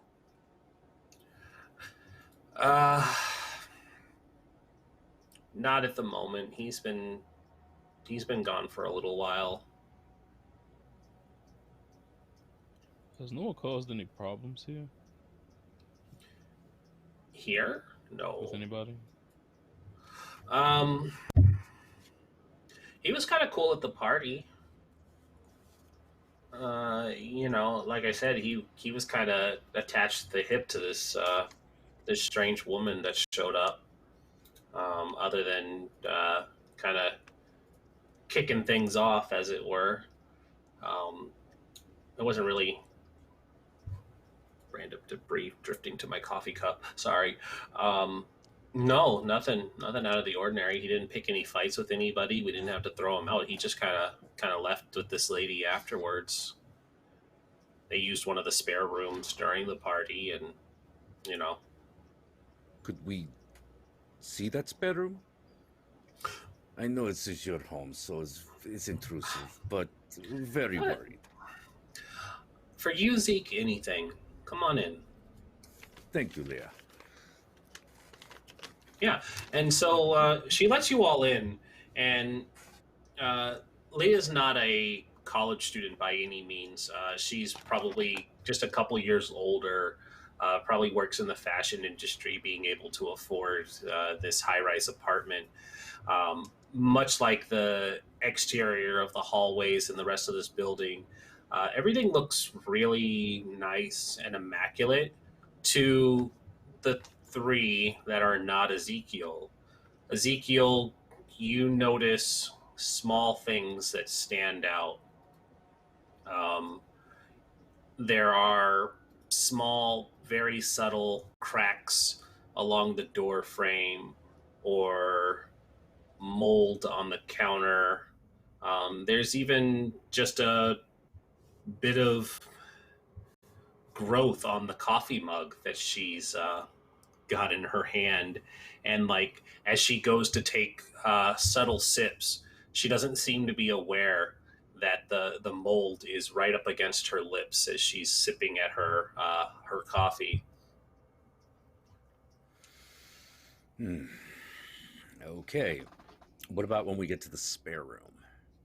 The spare room looks nice. It has a queen size bed, silk sheets. Words getting tongue tied again.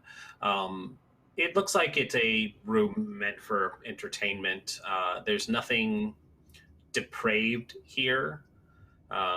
Not even like indications of something being hidden. This just looks like a place where if she had guests over, they could crash there and sleep. But nothing really stands out. And she's like, yeah, so they were in here for at least part of the night. Like I said, I lost track of what they were doing because, I'm not his babysitter and I had my own bed sheets to ruffle, as it were. I look around and see if there is any kind of security camera. Ooh, yeah. Give me an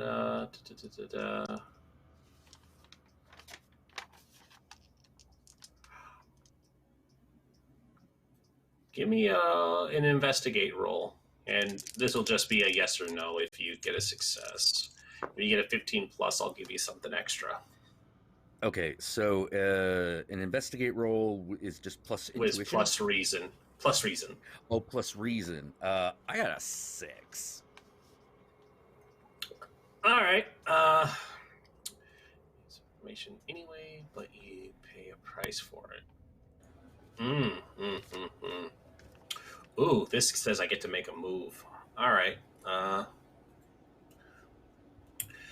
She notices that your eyes are looking around a little too attentively to the corners and various nooks.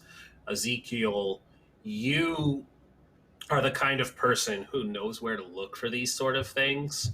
And she kind of picks up on you looking for something, and she says, what's going on, Zeke? You look nervous about something. Oh no, not nervous. Was wondering if there are any cameras in this room. And she says, that's privileged information, Zeke. I know it is privileged, but we are looking for someone who is missing. And to say nothing of the fact that if there is, the woman's appearance would be on the camera as well. Could give us a clue. That's true, but I usually don't film in this room. So there's no cameras here, Zeke. If that was information that I was going to have available to you guys, I probably would have told you, right? True. Just checking. Yeah. No cameras, Zeke. Don't worry. And just between you and I usually share my footage with you. No, normally yes, but this woman seems to have a strange effect on people. I'm not sure what you're referring to, but if you do find anything about this woman, you'll tell me, right? Of course. Of course, don't worry.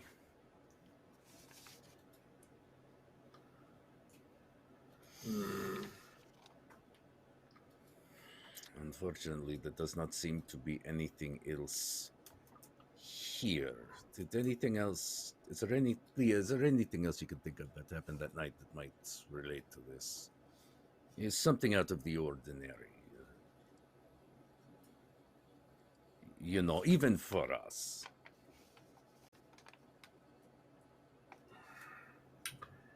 I mean, not really. And you kind of notice that when you start pressing for more information, they seem to be closing themselves off, and they're scratching a little more at their skin or making sure that the bathrobe is more tightly up against themselves. There really isn't anything else. Like I said, I had met up with Noah myself shortly after, but not anything too weird. But he talked about the woman a little bit, but never gave a name or anything. Just that she was just that she'd been on his mind a lot, and I was trying really hard to take his mind off of that. Are you in danger right now? Danger? No. Why would I be in danger? Because you're acting like you are in danger. You're being more evasive. You're holding your robe. You've never been shy with your body before. I've never seen that. Something is bothering you. Make me one more roll, please. It's going to be a influence other, so it's plus charisma. Woo! Yes. 12. 12. All right, so she is going to be willing to cooperate, but I get to choose something as well.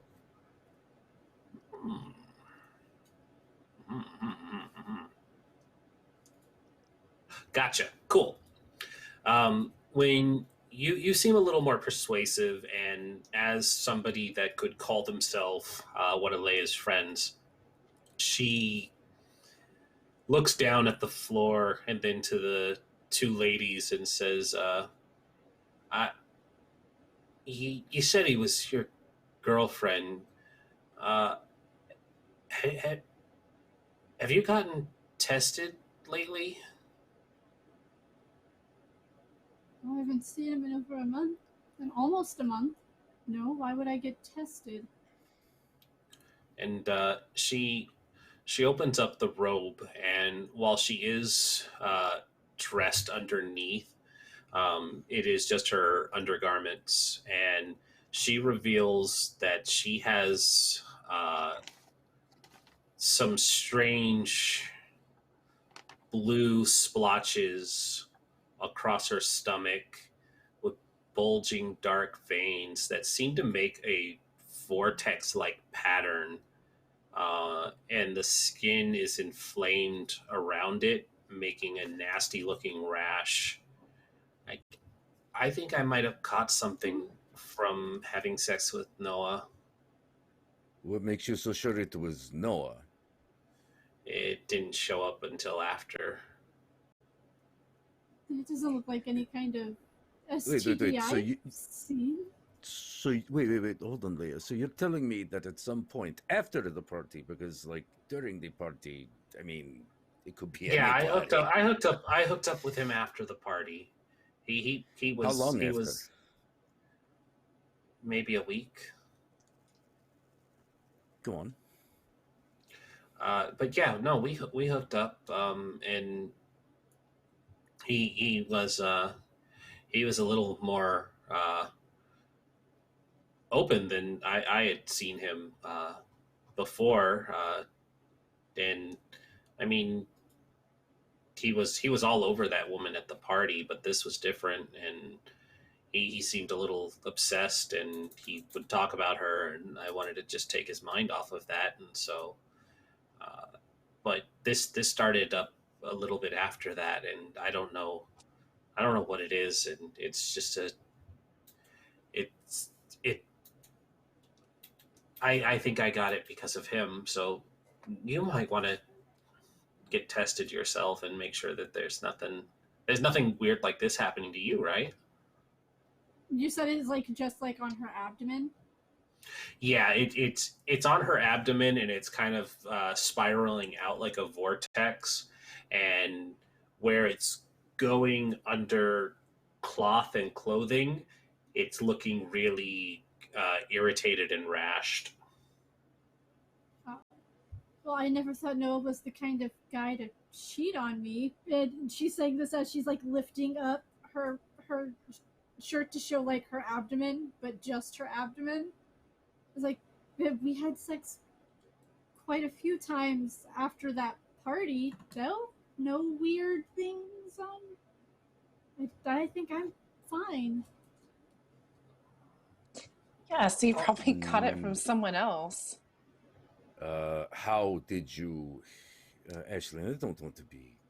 It's rude, very rude. So, how did you have sex? Penis, vagina. Okay, good enough. Just making sure we are not using the God's escape hatch. You know. Excuse me, Miss Leah. Have you seen a doctor about that?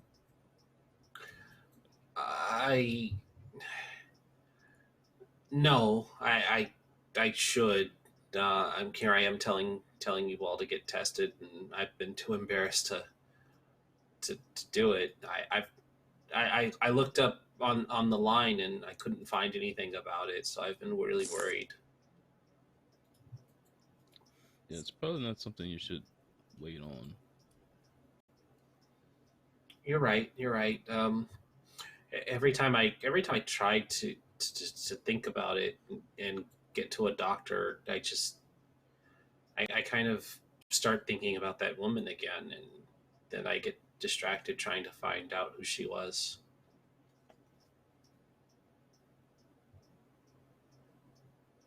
Do you think Noah's with this woman now? I hope not. Do you think this woman gave him whatever he gave you? Well, we don't know that Noah gave it to her. It sounds like she's had sex with a whole bunch of people. That's probably true too. But I hadn't had sex with anybody before this happened. Noah was the last person. Well, sometimes these things take time to show up. True. Also, Ashlyn, if you are not showing any symptoms and you had sex with him after this event, you know, that's not exactly like. It might not. It might not be related. Then maybe I'm just making things worse. Yes, but I am thinking it has something to do with this woman, though. Somehow.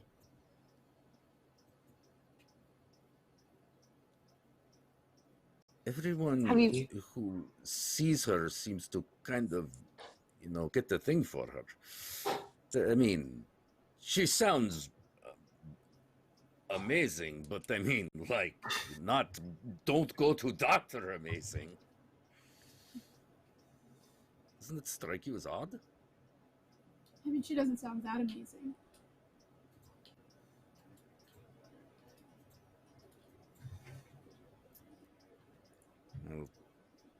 Well, Ezekiel, you've never seen her? I've seen her, but not like seen her. She was like the tall woman. He was all over her, and I was just like, okay, that's what he's doing. Yep. You know, and that was just about it. Ezekiel, for your own reference, it was a tall, attractive, red-haired woman. But like the series of events and your memory of that night probably would have been a mix of a drunken haze and your own partying. So very minute details, but it is just the mystery of who this woman is what's driving you at the moment. It's all I know is what everyone else knows: tall, red hair.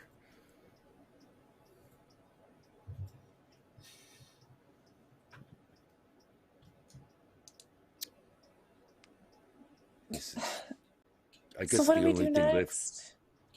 I guess the only thing left is the shop. I am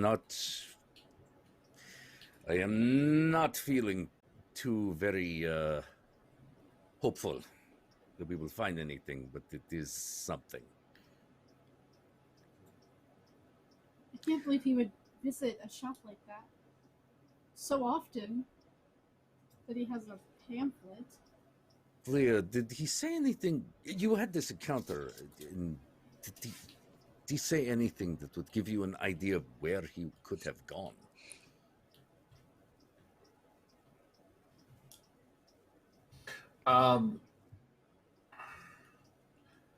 One more time for the question. I just blanked. Did he give you any idea of where he could have gone? Not really. You mentioned a shop? Yes, we're going to check that next.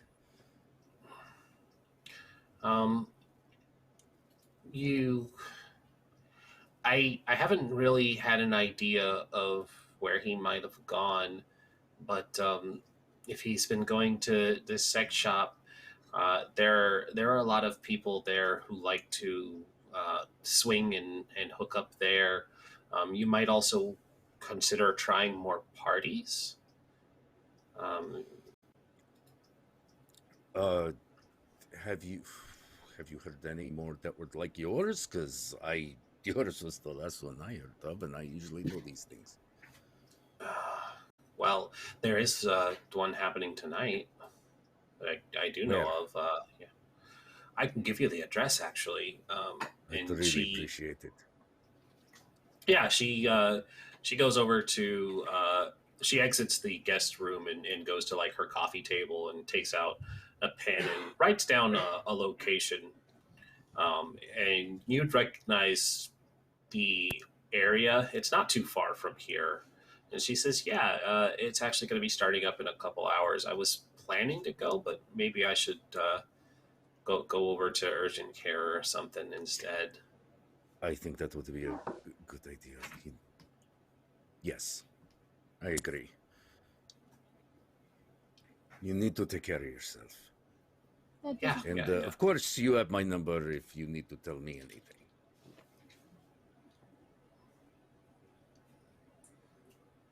Okay, great. Thanks, Zeke. Take care, Leah. I appreciate Take your care help. of yourself. Yeah, I'm sorry I couldn't do more. You've done plenty. Thank you. Yeah, do svidania. And she sees you all out, and the door closes and locks quickly behind her once you've been shown the way to go.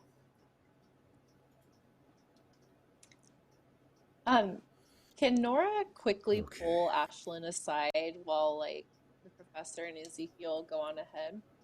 Mm-hmm. Yeah. So Ashlin or Norah would just quickly catch Ashlin's arm to like keep her from continuing on. And just like lean in and whisper, I don't trust this Ezekiel guy. I don't either. I haven't met him before. Not really. And I don't think Noah's ever told me about him either. Noah tells me everything, and none of this is making sense. But I mean, he seems to know all these people. All these people that we don't know. I mean, he tried to experiment like a little bit, but I just figured like that's normal, spruce up the, relationship a little bit, but nothing this extreme. Whips, paddles, parties, cheating, like that's not Noah. I don't know. Okay. I think we just need to keep an eye on him. And I don't think we're gonna like where this leads, where he leads us. no, maybe we could get the professor on our side too. But if it comes to it, maybe, I don't know, Ezekiel's the one leading us around. Yeah, that doesn't I don't know. We'll keep our eye out together. And Ash will loop her arm through Norah's as they kind of walk still, hushed whispering.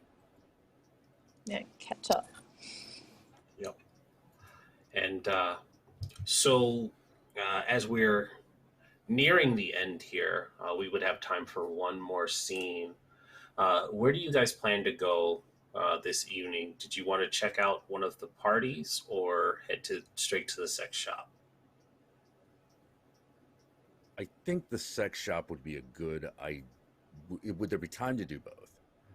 There would not be time to do both tonight, and there may not even be time to do either, because there is a scene for the twin that I wanted to squeeze in transit.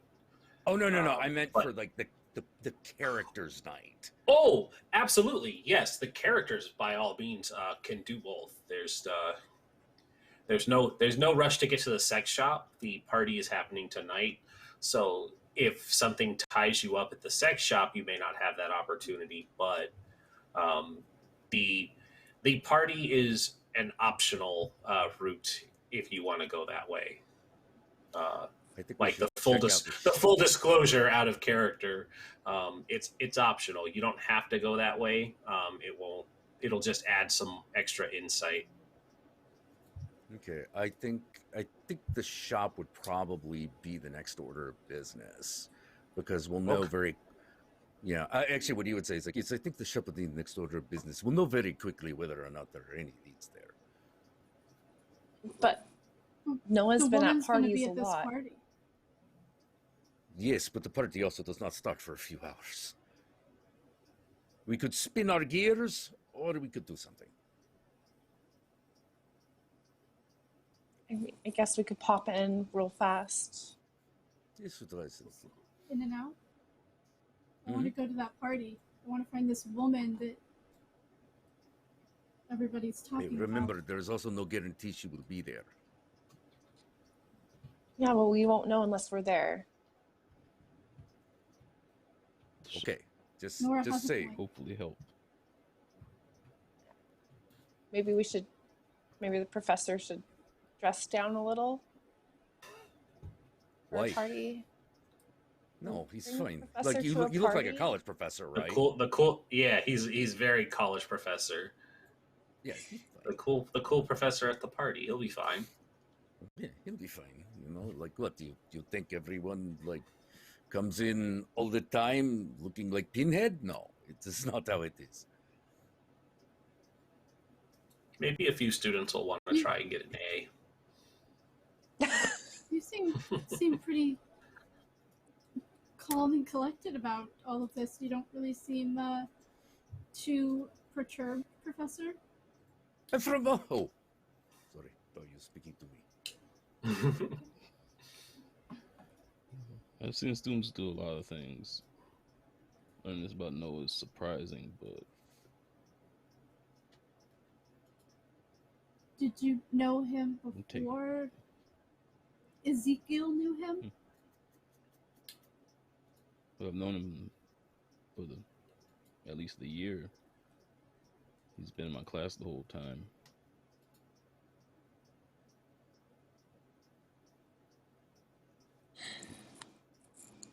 That's why I was so concerned with the sudden change. Yeah, It just doesn't make sense. Not at all. And the only common denominator here is the one who didn't know him before, but seems to know everything now. Well, I was one of the last ones to see him. And apparently I knew a lot of things that you did not. Things that someone might hide from someone else. Noah doesn't hide things from me. Not that he wasn't also hiding from himself.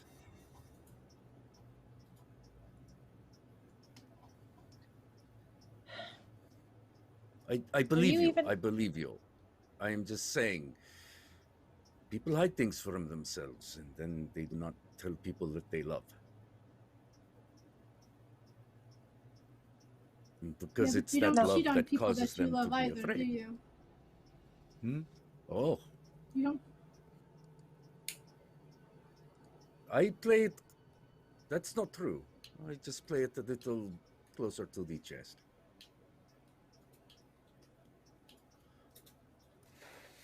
How did you even meet Noah? Met at one of these parties, actually. Seemed like a nice guy. Chatted for a while. We had some similar interests, and one thing leads to another. Next time, we go to a movie, we go to see each other at other party, then we're having lunch, you know. Did you have sex with Noah too? No, no, I do not swing that way. No. He never even, that I did not know. He never even asked. Did you even know he had a girlfriend? I know he had a girlfriend, but after a certain point, it felt like it was a sore subject. So I just assumed he had, dealt with it. He didn't. So you say he just stopped talking to you? That does seem a little odd. Yeah, it was about 4 weeks ago. He wanted to try something a little too risque. Kind of vanilla, though, after everything else I saw. And he left and never returned my calls, never returned my text messages. By the time I decided to be the stalker girlfriend and go to his dorm, he was gone. No, you're not, you are not there yet. This is legitimate concern. I may have to ask if I may ask another personal question, though, it might be relevant. Did you use a condom? Always. We're too young to have kids.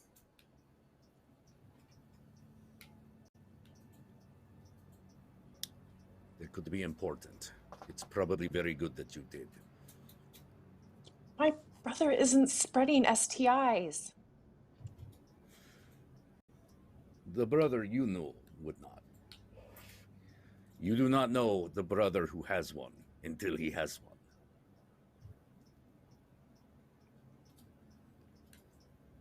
Let's just get to the shop. Yes, I agree. Yeah, and it's another cab call, and this last scene is going to be for the twin. And as you guys are driving towards this shop, it's a little bit of a drive, and maybe it's just the stress of everything that's going on. But Norah, you drift off to sleep in the taxi cab as you're all riding your way up there. And so there is one thing I will need from you first, because we have a wonderful thing for you. Roll me plus soul, please. Soul. Ba-ba-ba.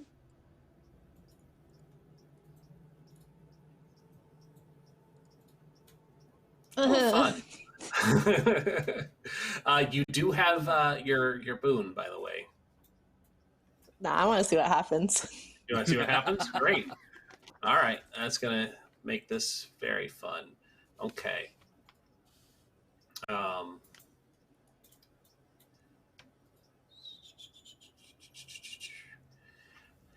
So you drift off to sleep, and you start to experience a very vivid dream. Thud, thud, thud. Your body is throbbing with base urges your waking mind fails to comprehend. Crawling under your skin, growing inside you, something wants to break free, and in turn, offer you freedom you have never experienced. You find yourself crawling across a rough surface, your joints cracking loudly. You desperately need something, someone, to satisfy your lustful cravings. Your stomach sags strangely, and you notice bloody pus oozing out of your belly button. Between all of this, you have very vivid sensations and visions of people you've never seen or met before, caught in the throes of sex with you. You feel yourself in the position of the receiver and the giver, and it feels almost like an outer body experience, but at the same time, you're feeling everything that's happening. And the images become a little clearer as it's all happening. And before long, you realize that it's not your body that you're currently inhabiting, but it's the body of your twin brother, Noah. And as you near the climax of it all, you wake up leaned up against the window of the cab as it comes to a stop outside of a building called the Velvet Getaway, a sex shop. I feel like Nora would immediately like scramble for the door handle, open it, and just like vomit. And lower your stability by 2 for me. I'm gonna kind of scramble out of the taxi and hold her hair back. Mm-hmm. You alright? We just need to find Noah. We need to find Noah. You're not looking so well. What is going on? I feel like something bad is happening to him. We need to find him. I agree, but it looks like something bad is happening to you. You were alright. Do you have any Can water? you sit down? This bottle right here. Is there a shop like nearby I can quickly grab like buy a bottle of water? Oh, absolutely. There are corner liquor stores and stuff all over New York, and you're able to. There is one not too far from from this sex shop that you can run right into and get. Ashlyn pulls out a handkerchief from her backpack and hands it to Norah. Yeah, she's just like shaking, like the blood has drained from her face. I'll find him. I promise. She'll like very strongly grasp Ashlyn's arm. You promise? I promise we'll find him. Okay. We won't let anything happen to him. Yeah. We just need to find him.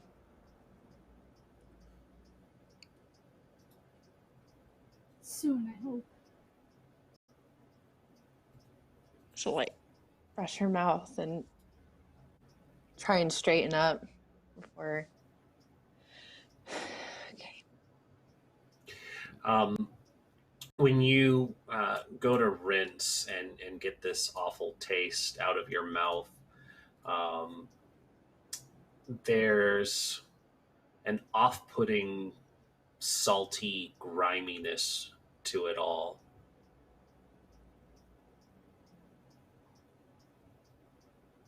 Just feels a little. Like, see,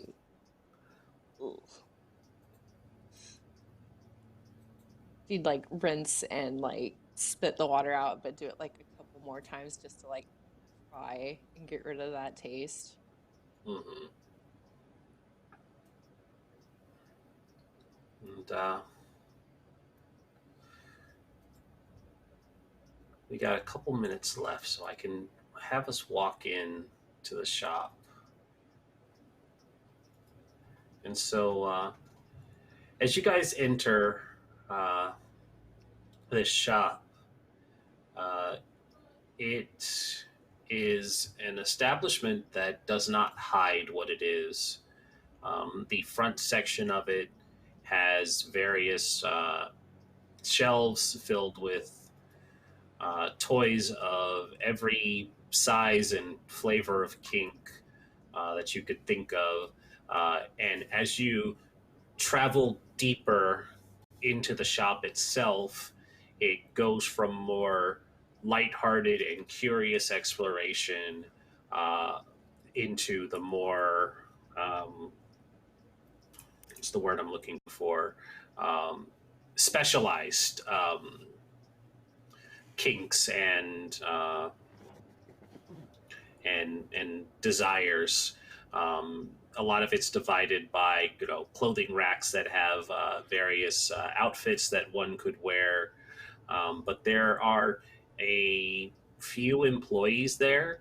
But upon request from chat, behind the desk is an older woman with her hair up in a gray bun, and she has a pair of glasses and a nice knitted sweater on.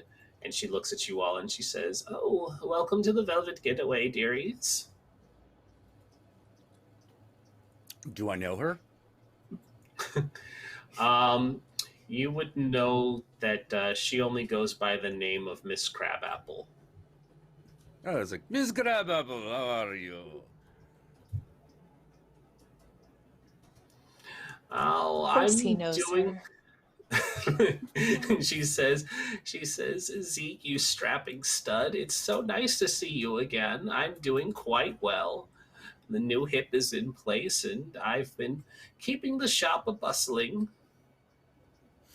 Yes, we were, do you remember my friend, Noah? Noah, do I remember him? Yes, of course I do. Noah, he's been coming by the Getaway quite a bit lately. What do you mean? But there is a... Oh, he frequents the shop quite a bit. We've made a a good bit of money off of him, but unfortunately, we have a discretionary clause that we can't really divulge what things the clientele have been purchasing, if you catch my meaning. When was the last He's time you missing. saw him? Missing? Very much do, but we have been looking for him for quite some time. He's been missing. And you say you have seen him in the last, I assume, few days?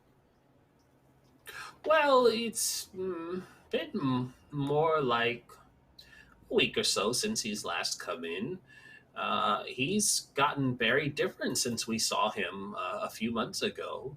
Uh, he didn't seem strange or anything to be concerned about. Very enthusiastic, though. Did he bring someone with him, or was he seeing someone here? Oh, come on, you know it's me. It's Zeke. Come on. Yeah, make a roll to try and persuade her to break this confidentiality clause. That'll be the influence other, please, with charisma. Influence. Okay, here we go. Wish me luck.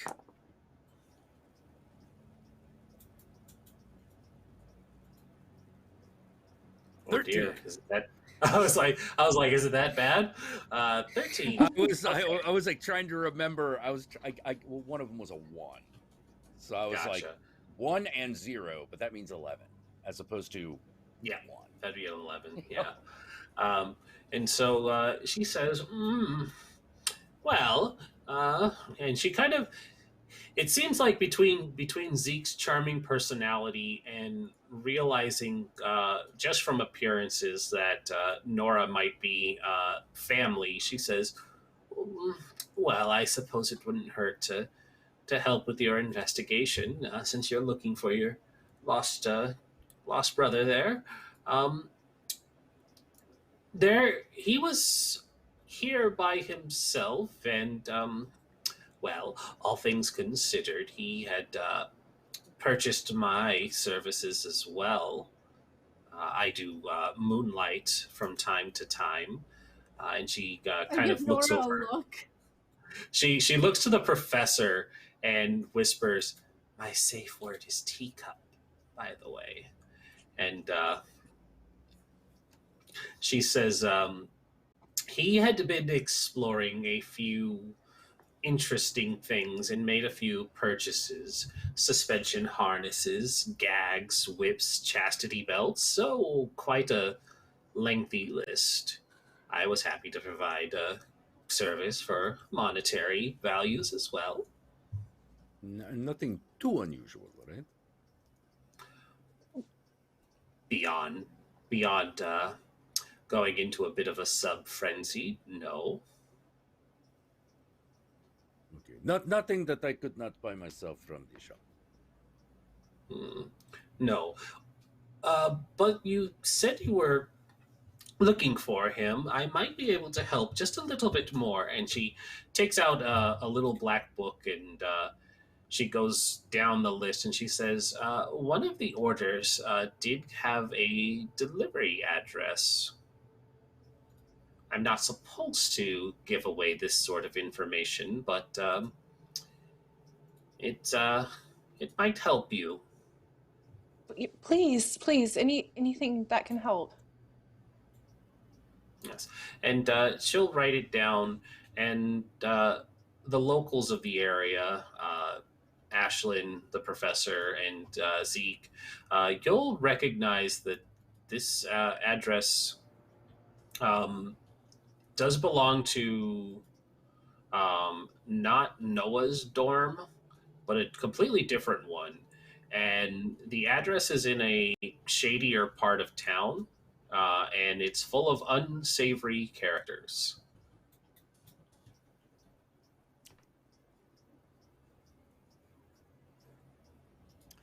You are sure about this address? Well, it's the one he gave. All right.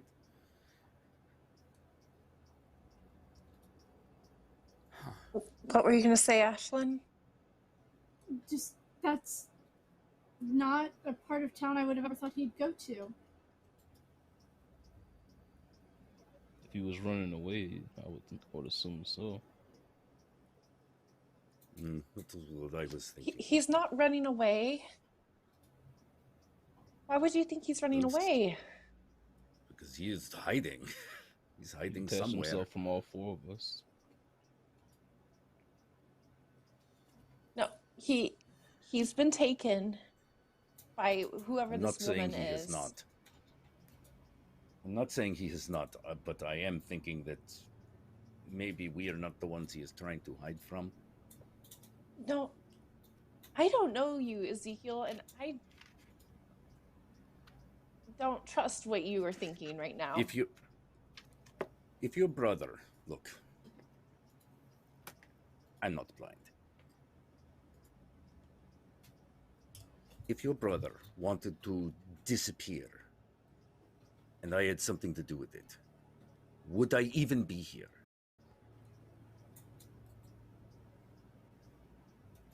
She'll like glance Would over I at Ashlin and the even, professor. You know, why would he not ask me to help him disappear? I mean, Norah, he does seem the kind of person that could make people disappear. Maybe that was a little too dramatic, but the point still stands. Zeke, make people disappear? I'm not sure what they are implying. The point is, whatever is happening to him is a secret even to me. This is going a bit farther than I was expecting. I am still going to see it through. But if you are not comfortable knowing anything more, I don't think anyone would think less of you if you turn back. Sometimes we are better off not knowing. No, we are going to find my brother. Okay then. Good. We have an address and we have a party.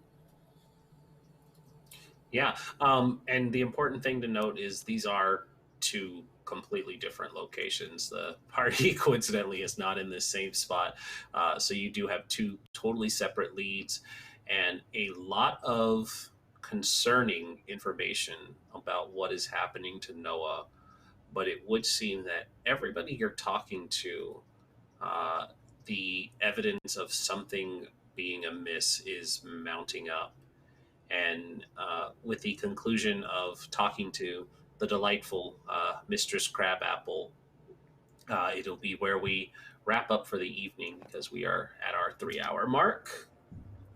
And so I will go ahead and close us out going clockwise this time to let everybody have their own little outros, and then we can call it here for the night. Clockwise. That's me. That would be you, yeah. Yay. I know how a clock works. Hi, everybody. I am Sam, or Scribbling Penny on the internet.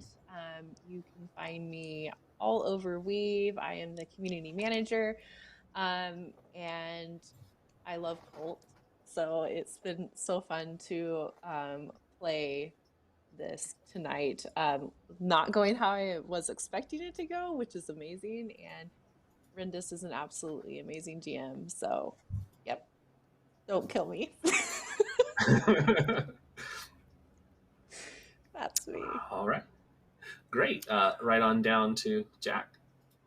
I'm Count Jackula. I am here on Twitch at Count_Jackula, where I stream twice a week at 6 p.m. Pacific Standard Time on Thursdays and Sundays. You can also follow me at Jack Satanwave on Twitter, and you can find me at Satanic Jackula on Instagram. And I'd love to see you at the aforementioned streams because we usually have a good time where we talk about all sorts of groovy things like the occult,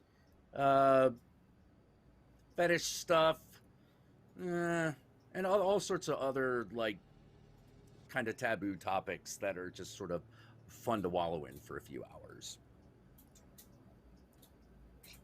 Jack is Ezekiel.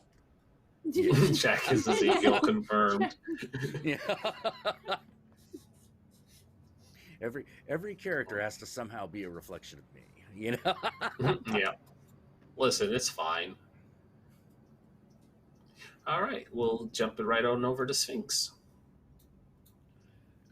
Hey, I'm Ryan, Sphinx Orel on Twitter.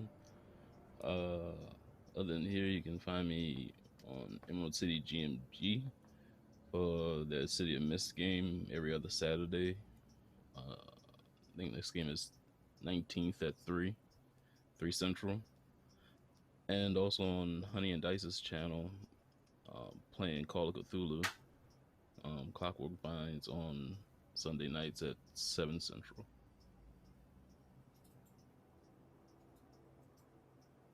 All right, and then right up to Dido. Oh, yep.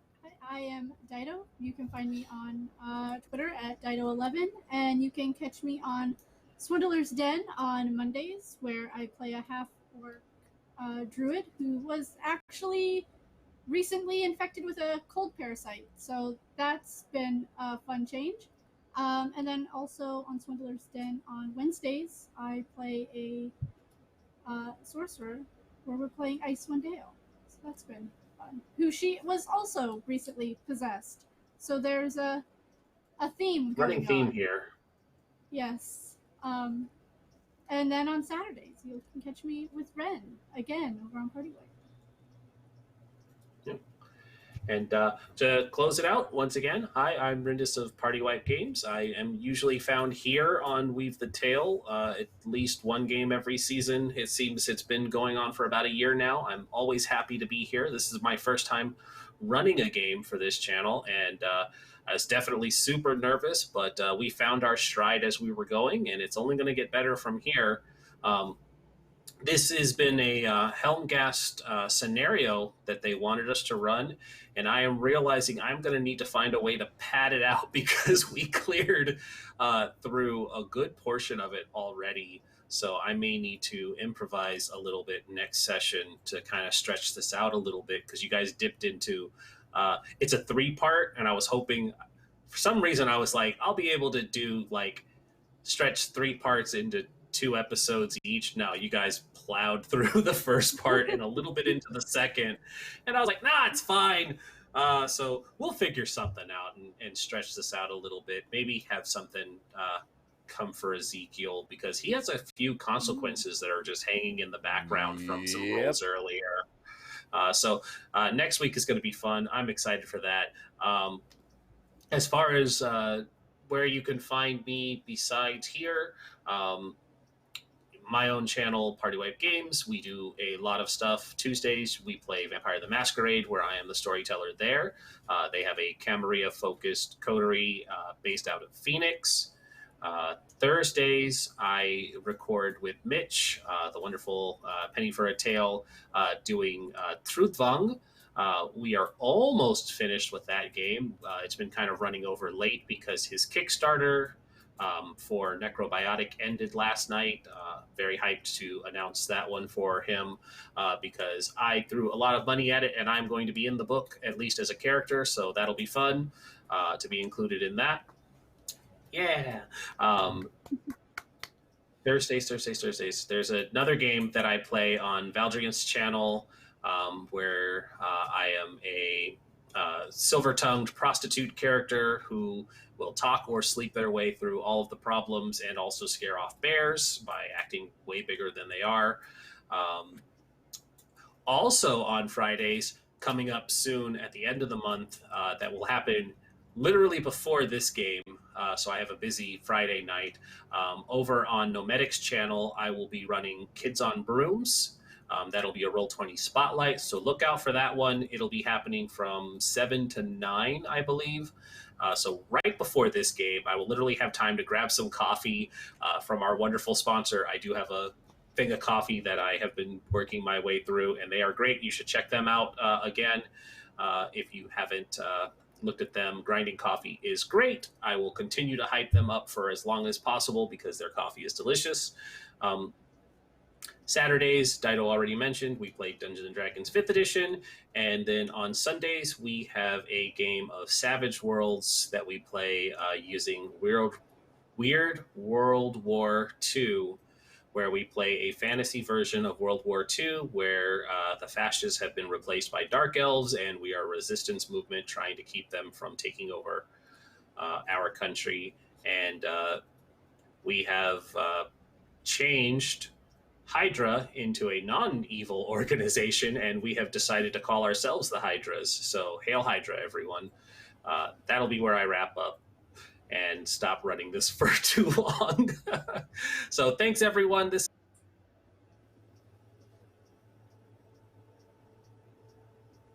I just killed myself on the call. That's how professionals work. I think I'm still here. Yeah, cool. Sorry about that. But yeah, we will wrap up here. So everyone have a great night.